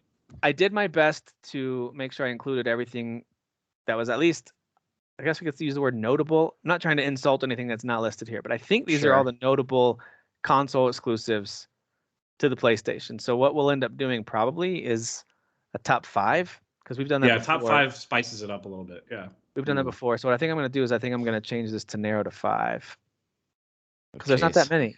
Yeah, there's only 6 I could possibly see even being considered for a 5. And then I think we'll have the same issue with Xbox. They actually don't have as many console exclusives as you might think from this year. So anyway, so here's the list. If you're just listening, we've got alphabetically Deathloop, Destruction All-Stars, Fist, Forge and Shadow Torch, Fract, which is a VR game, Guilty Gear Strive, Jet the Far Shore, Canaan Bridge of Spirits, Ratchet and Clank Rift Apart, Returnal, Solar Ash, Synth Riders, another VR game, and Tormented Souls, which I don't know what that is. So that's Resident Evil knockoff. I played the demo. It's okay. Oh, okay. It's all right, okay. didn't know it was a RE. Like, Yeah. Interesting. All right. So All Stars, right? Obviously, guys. Destruction Destruction All All Stars. That was gonna be my joke. Number 1. Yep. And then, Fract. all the way. I'm gonna lock it in. Can we get Synth Riders? I bet that's some kind of like music game, right? Yeah. Yeah. Is there anything that I'm missing, especially you, Pony Boy, with the giant cloud sword behind you? I don't think so. I I think mean, that's we're not going to count Integrate, right? Even because that's the Yuffie DLCs. That's a separate thing, correct? Or I personally It's wouldn't DLC. count it. or sure. I mean, okay. even when The Witcher came out with Blood and Wine, which is a full video game, I Sure. wouldn't count it that year because it's connected to The Witcher 3. Yeah, It's exactly. DLC. Well, you have then to I download the can't. full game for that. I can't Yeah. think of anything else. So Okay. All right, so let's start moving stuff over. I don't think it's gonna be too difficult. Shouldn't take No, I don't think nearly so as either. long as story either. But I think Kena, Ratchet, Returnal are obvious move overs, right? Yes. Solar I Ash think maybe even too. Solar Ash Deathloop too, is yes. obvious to me. I think. Deathloop, yeah, Deathloop is Deathloop, obvious. yes. Solar Ash, we bring that one over. The only one that could make it in the 5 is Fist, in my opinion. But Fist, we well, bring that one over. I would put Guilty know. Gear above Fist, but I haven't even played Guilty Gear. I haven't played but- it.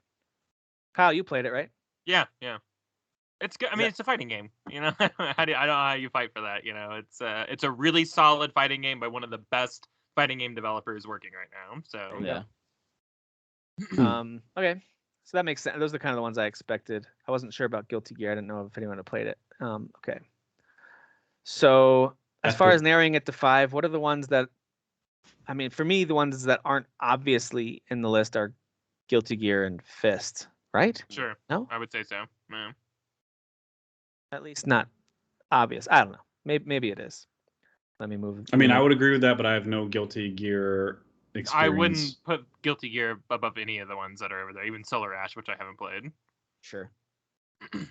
Because Jeff, you wouldn't put Fist over Solar Ash, right? No. The exploration in Solar Ash is like in the traversal plus combat combination. Okay. I mean, it's just I think it's in my. I think I just edged out Ratchet and Clank for Solar Ash because over time I just like that game is like way better. Like it's just more interesting, you know. Like Yes, I think this is our 5 that we can go ahead and start ranking over here. All right. I knew this wouldn't be nearly as difficult to narrow it down. Now it's a matter of like which ones does everyone like the best. Yeah. I've played at least. I've played enough that I personally ranked each of these somewhere because I feel like I've got at least what do we call it? A chunky slice of each game. Yeah. Sure. Yeah. In the case of Kena, I did finish that one. Same. But the rest of them, I at least got what I consider a chunky slice in order to rank them. So I personally have Kena at the top of my list. I don't know if that's just unfair because that's the one that I finished. But I thought it was moving and sweet and fun and challenging and not perfect, but I thought it was really a great, especially as a debut indie game, amazing. So I finished 3 of these, and Kena would be at the top for me too. And you finished Ratchet and Clank too, and you're a big champion of that one. Yeah. Okay. And Solar Ash. So like the only ones I can't speak to are the tough ones. They're too hard. I feel like Returnal, even though I can it's too, teach you how it's to too play hard hard for me games, too. so. Yeah, no, please teach me because I suck at that game. But Returnal's I feel like great Returnal game. is like So- is Yeah, it is a great absolutely amazing. I think it's. So I think the real the- answer is Deathloop and Returnal need to be at the top, but I know that's not going to happen. So I think Returnal absolutely needs to be number 1. I think that's I just think you're the only one that would be arguing. No. I'm actually gonna back him up on that one. I think Returnal. Because the only thing that you could really throw at Returnal as a con is like the story, I guess. But like there are it's interesting. Just too hard. That's the con. Well, sure, okay, sure. But I meant like if you actually experience it front to back, like if you do beat it and you're seeing the story moments, like there are really cool visual things that happen. It's just again, it's like what is really going on? I feel like it's some of the best usage of like the new haptic feedback controller and stuff like that. Yes, I feel like there's a lot of. I feel like there's a lot of really cool visual stuff going on in this game. It's a pretty game. Feel and look, like are all there as well. But you could say the same thing about Ratchet too. Like it uses the haptic feedback really well. Kena does as well. Yeah. All of these games actually. Kena uses it pretty brilliant. Like Well, with that cane felt super cool with that controller. Yeah. Yeah, honestly, I mean, of these, Solar Ash is at number 5 for me because the other 4 are actually my personal top 4 for these. Mm-hmm. And for me, Ratchet and Deathloop, they were kind of fighting for 3rd place, and they're both really good. And I see why people like them. They're just not my personal genre that I was into for whatever reason. I get it. So the games that Jeff completed we're putting at the bottom. I got you. Yeah, I'm just kidding. I'm kidding. It's fine. And then for me, Kana and Returnal were fighting for that top spot, and it was legitimately tough for me to pick because Returnal, I think, objectively might have the best, at least shooting combat of the year, if not overall combat of the year. Yes. Overall it's combat, just like it's a hardcore throwback video game. Like Yeah. I used this term before, but it's a video game video game. Dude, it like, just feels so smooth to run Yeah. around and strafe and shoot and dodge. It feels amazing. But Kana, go ahead. Oh no, Go ahead. sorry. No, I was gonna say Housemarque has made like all of these sort of bullet hell type of like side scrolling the ship old school ships side scrolling shooters, but they turned it into a 3D environment, and you're a person dealing with enemies firing you from all these different angles in that manner, like and all these different types of projectiles. And I feel like you can like they have never done a game like this before, much like Kana has never done a game before. So they kind of have these Cinderella story development kind of background stories as well. I mean, to me, if we're splitting hairs, it would be like Returnal, Kana, Ratchet, Deathloop, Solar Ash. That's probably that's probably how I would. The reason that I personally give Kana the edge is mainly just because of the genre of game. I much prefer a third-person kind of action adventure with RPG. And you could win me over with that argument. I enjoy that more than a bullet hell as well. That's my personal genre pick. But that's the same for me. Yeah. But if I think Returnal does something incredibly unique. I can't say that Kana does. It has unique elements in its platforming and in its combat. the rot thing is. It's got some unique elements, but I mean, Returnal is incredibly unique in a lot of the stuff that it does. So I love it, and so for me, it's almost like saying it's like if I gave Kana a 90, I've got Returnal at 89. I didn't actually score them, but if I, you know what I mean, like it's that close. It's that close for me personally. It's really close. I think you guys overall liked Kana a bit more than me. I would personally put Kana at 4. I think Ratchet and Clank is probably a higher quality game overall, but I actually didn't play it, so I just feel like it probably is a higher quality. Then Kana's better. Okay, that's interesting. You're saying that. I actually think you're right. I think top to bottom, the visual and just kind of the sharpness and the fine tuning of Ratchet might be objectively better. I think you might have a point there. If we're arguing visuals is going to be a totally different. Well, not even just that, but even just the sharpness of like, I mean, it's practically glitch free. I mean, Ratchet and Clank is pretty immaculate, and Kana certainly had some moments of kind of like, all right, that was a little bit. Does like Ratchet the hit detection wasn't perfect. Does Ratchet and Clank have like as far because like how I was saying with Kana, how you just don't really feel like you know her, and sort of there's like this sort of emptiness in the story in between those moments where then you gotta get hit in the face with like the emotion. In Ratchet and Clank, is there like kind of a consistency to the story? Like I mean, I guess, but you don't like play those games for Saturday story. morning cartoon stuff. It's not. Well, that's what I'm just trying to compare. Because to me, the biggest gripe that I have with Kana is the story, or lack thereof. Oh, I see. Yeah. I mean, I feel like the story's still better than Rift Apart because it's same. Just because. Although the story beats are a little stronger, and then Rift Apart is just kind of like, oh, this is silly. Like, there's not really, and not silly in It Takes Two way, where they're achieving a goal that's like universal, like people can relate to, but like it's just silly. Like it's just it's silly. But the new character was it Rivet? Was that her name? Yes, yeah. Rivet's pretty great. Whatever the other Clank, not Lorax, whatever they're called. There's another Lorax, Clank too, which is, I mean, I thought the inclusion of them was actually quite charming, and they did a good job with that stuff. I liked it, but I don't know what it is. I don't know if it's maybe the third person goofy shooting, very like you said, Kyle, Saturday morning cartoon silliness, maybe that combo of things, because it's not my favorite genre. And it didn't have a story or characters that I, as an adult man, am that interested in. I thought it was funny. That's fine. I mean, but with Kana, it's dealing with death and loss and grief. Sure. And there's a lot of heavy elements in there, and I just really liked it. I liked it a lot. So to me, it's Kana Returnal fighting for that top spot, in my opinion. Over, and we gotta say this about Deathloop. Deathloop is objectively phenomenal. Like, it really is a great game. Like, what they did and how creative it is amazing. And I, for some reason, and I feel like I've said this about a couple games tonight, so I'm not trying to be negative, but for some reason, I'm just not that interested in continuing it. I got to a point where I was kind of like, all right, it's time to dive back in on another loop. I don't think I want to. Like, I don't think I want to go pick up that gun again and do that same thing. I just don't think I want to do that again. And honestly, although I felt some of that same stuff with Returnal, I still had more fun when I finally made myself do another run in Returnal. I had way more fun. Something about the gameplay is I agree with that. Well, with Returnal, it's easier to kind of wrap your head around because you're just moving forward and going through rooms and trying to escape the loop. That loop. It's funny that they're both about loops. They are. Yeah. Deathloop is more like it's like a stealth game, but like also like a puzzle game a bit because you're having to find the information to then trigger Cole being like, oh, okay, here's this thing, and then like he'll kind of have like a little like internal monologue about it, like, oh, all right, so I found this and I gotta do this at this moment, sort of thing. But like you have to find that stuff, and if you're just not somebody who is good at observing the environment in a game and finding those things, you're not going to move forward. It's just not going to happen. Or is it fair to say, because I agree with you, if that's not your strength, then it could not be a fun game. Also, I love those types of things in some games.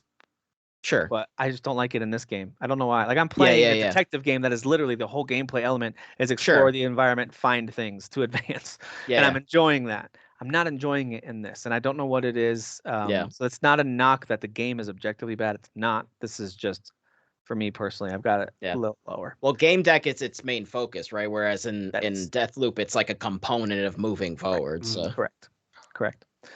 And I do love stealth games. I actually don't think the stealth in this is done right. So that's another problem that I'm having is as I'm stealthing around, I'm like, this isn't as satisfying as Hitman or like Ghost of Tsushima or these games that just do stealth so well. Yeah. I'm just not having fun with the stealth in this one. It helps a lot to go invisible. When I'm not using the invisible ability, I do find it a bit more challenging to be sneaking around in that game. So that's again, this is not to bash that game. This is more of like for us as a group. I think you and I know Derek loves it. It's by far his favorite PlayStation exclusive of the year. What do you have as first, Dan? Is Returnal? I would say Returnal just overall is the highest quality out of all of them. So I think we've got Returnal and Kana towards the top. Yeah. Jeff, how are you feeling about Solar Ash being number 5? Is that hurting your heart? No, that's fine. That's what I expected, honestly. Okay. All right. This is what compromise looks like, Dan, by the way. Hey, listen, I said I said one of these can go towards the bottom. I just think Returnal is definitely the strongest out of the two between Deathloop and Returnal. So I agree with that. Your opinion can eat a D, though. No, I agree with that, though. Returnal. You're talking about buttholes 1 second. Now you're talking about Ds. Make up your mind, Jeff. I talk about what I want. That's my thing. But yeah, I will say, I will kind of second what you were saying about Ratchet and Clank, where it's like, I'm an adult man. That's why I resisted this series, like with the reboot or whatever you want to call it from 2016, and with this one, until I was just like, okay, I'm just gonna power through. And I'm freaking glad I did, man. There's a certain point in the story where like you're able to go to this hub, and it allows you to actually revisit certain planets, so you can get some more collectibles and stuff. And there is a reward for getting those collectibles. I mean, getting those collectibles means you get better weapons. And I managed to buy all the weapons by the end of the game. And those guns are where the game shines. Like, I mean, I can't point any of them out for you because I beat this game in like the late summer, so my memory is not that good. But those guns are really fun. The melee is terrible. The melee is not nearly as good as Solar Ash's melee. Which is more focused on how fast you're moving and stuff like that. Right.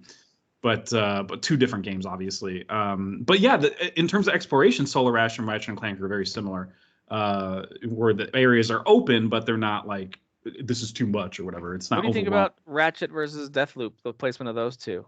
Oh, I expected Deathloop to be above Rift Apart, and I'm not even. Same here, and I'm not even blinking about it. I get it. We'll give Derek's vote some weight there to at least keep it above that, because I do think he would rank Deathloop, and then I do think he loves Ratchet. By the way, he's finally playing that too. It sounds like it is clicking for him, like I was hoping it would, because I feel like if people like really stick with it, power through, and get through like the first half of the game and stuff, it just clicks at a certain point, and you're just like, okay, well then I love this now. Kyle, what are you thinking about these 5?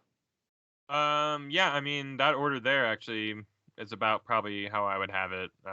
Just Did because you play Ratchet or Solar Ash? You didn't play either of those, right? I didn't play Solar Ash. Ash. I got You got it right. I Solar was ass. 80% of the way through Ratchet. I just Oh, really need to really? sit down like one more time and play it. Yeah. Okay. Okay. Damn. And you would put that and Deathloop kind of in the same bucket, give or take? I mean, I may put Ratchet over Deathloop because, like, Deathloop, I'm the same way with you, Tim. Like, I actually I was like, oh, I really get this and I really like this. But, like, when I sit down and get ready to play a game, like, this is so not the game that I want to go back to. I hear you. This is for like- me, like you guys, it's a mood game. Like if I'm in the mood for like, I don't digging deep, I guess, into what a mystery is. It's work. It's a lot of work. Dude, and people talk about it game being feels like work to me. They say it's a lot. It's a smart game, and I get that, and I love smart games. This to me is more of a game that also requires you to do a lot of work and rework and redo it again, and then a little bit better. Whereas Returnal has the same aspect, but the thing is, I'm okay with revisiting it because the combat is so good. Well, and again, it feels arcadey, so like there is a give to it where you're like, oh, I'm really good at fighting this type of enemy now because this is my 8th time doing it, you know. Yeah. Whereas with Deathloop, it's kind of like sometimes you're like, okay, so I have to go to the Bay Area again and like. Do what? But like I don't. Deathloop, I have to like open a drawer I haven't opened yet or whatever. Like I don't know. It just it just feels like the direction of Deathloop is not as clear as obviously the direction of Returnal, which is like Dan said, you're just kind of moving forward. Returnal has a randomness to it that Deathloop doesn't, which I do appreciate that. Where Deathloop, it's as you learn it, it's locked a literal in. loop. Yeah. It's locked in place, and with Returnal, you can get a really unlucky roll of the map layout and weapons that come your way, and that's just too bad for you. Yeah, that's true, because you can spend like a currency in Deathloop to essentially keep certain guns and abilities and so on and so forth. But I will say because I had that like major glitch thing going on with Deathloop, like if you stop playing that game for a while, like it's super disorienting. I think it is one of those games that you have to play straight through. Like you kind of can't really like stop. Be your one and only. Yeah. So, all right. Well, I'm feeling pretty good about the order we have right now, where we have Solar Ash at 5, Ratchet at 4, Deathloop at 3, Kena at 2, and Returnal at 1. And the reason I say I'm okay with that is because I personally have Returnal at 2, and it was pretty close. That game is just surprisingly fun. I do think it actually has some interesting narrative stuff that I didn't uncover yet. I feel like there's some interesting stuff there. And you're right, man. The visuals are good, but when it comes down to it, it's all about how it plays. Like as a video game, it's one of the tops. Yeah. And I just think it's certainly the one with the best combat on all of these, for sure. Yeah. And then Kena to me excelled everywhere else. Even though the combat I thought was fun, it was fun, it had some inconsistent difficulty spikes. You know, it had some elements here or there that I'm like, oh man, a second pass or a sequel to this, I feel like will just launch this into the 90s on Metacritic. I just feel like it's that type of a potential. The best parallel I think in gaming right now as far as Kena is Plague Tale, because the Plague Tale started small too, and I feel like that sequel is gonna blow the hell up. And that's kind of how I felt about Plague Tale when that came out too. It was like, hey, this is a surprise. Boy, do I love it. It's really fun, but it's not perfect. It's got some issues here and there, but that game's still charted for me personally. So that's the same with Kena. So sure, same here. Yeah. All right, I think that's where we're gonna land on this final 5, unless one of you opposes, and that is Solar Ash. At first scoffed at the Returnal being at the top, but that's the thing with listening during these episodes is like you're like, oh yeah, okay, you're selling me on it now. If you guys feel more strongly about Ratchet above Deathloop, I mean, I don't. That's fine too. No, okay. Nah, I don't. Ratchet is. I think Ratchet Deathloop, is, like, just I like it the most, I and don't I'm feel still like like playing it. Shouldn't it's fine. diminish that it's actually a good game, you know. Yeah, and I'm right there with you, Kyle. That's exactly how I feel about it. It's like I try to express like, hey, this game isn't working for me. I know it works for a lot of folks, and boy, is it creative and it's unique. I got to give it all of the props in the world for that stuff. Absolutely. And it's the same thing with Ratchet. It's like, man, these guns are creative. Boy, is this beautiful. Like, what a showcase for your PS5. It just looks so stunning. Feeling sand like blow in Returnal as it like blows like against like your okay. It's like one of the coolest. It's one of the coolest things like cool. and that's with cool. the rumble feature. Yeah. I love how it feels when you're going from one rift, I guess, to another. It's like a slight vibration. And you're like, What was that? Again, That's so cool. I feel like all these games have really good like rumble features. Like Yeah, just, like, especially really, Solar Ash really too, when you're leaning into grinding it, and stuff, you know? because there's a lot of skateboard type mechanics where you're grinding on pipes and stuff, and that feels just so cool. Well, there you go. There's our top 5. Solar Ash 5, Ratchet and Clank, Deathloop at 3, Kena Bridge of Spirits at 2, and Returnal at 1 as our shared list of best PlayStation console exclusives for 2021. So there you go. Listen, we if we had time, and I think we were at time, so I'm going to call it. But if we had time, we were going to talk about stuff we're watching, playing, some headlines. We'll save all that. We'll see if any of that becomes big enough of a deal to carry over to next week. Some of it might not end up being worth diving into, but for the sake of our listeners as well as myself, I feel my gas tank running on empty here. Wow. We will call it for this week. But thank you guys so much. This was a good one. This is fun. Next week, let me pull that up so we know what we're talking about for next week. Xbox. Is it Xbox? Xbox. Right? Yeah, it's Xbox and both best visuals categories. Spoilers, it's Forza. All right. We did it, guys. We did it, guys. We did it. So yeah, Xbox visuals. That'll be fun. That'll be good. It's not a real video game. And then the week after that is our final when we talk about best overall games. That'll be, and then also we kind of have an open category, like anything best of whatever that you want to highlight, something that we didn't talk about. You want to talk about the best. We didn't talk about best voice acting or best villain or whatever you want to do. Whatever you want to list as your favorites, you can do that then. And then after that, we will get back to our normal show of covering news, what we're playing, and Jeff can tell us all the movies that we're missing, because there's a lot. There's a lot that we're missing. Yes. So, all right, thank you guys. Is there though? I don't know. Not yet. Not this year. Yeah. I feel like I've already missed a lot. And then now that a new year came over, 2020 movies, they don't count. They don't count anymore. We don't talk about them anymore. They don't if you missed them, you missed them. Sorry, you can't watch them. Sorry. Calendar makes that decision. We don't. All right, guys. Have a great week.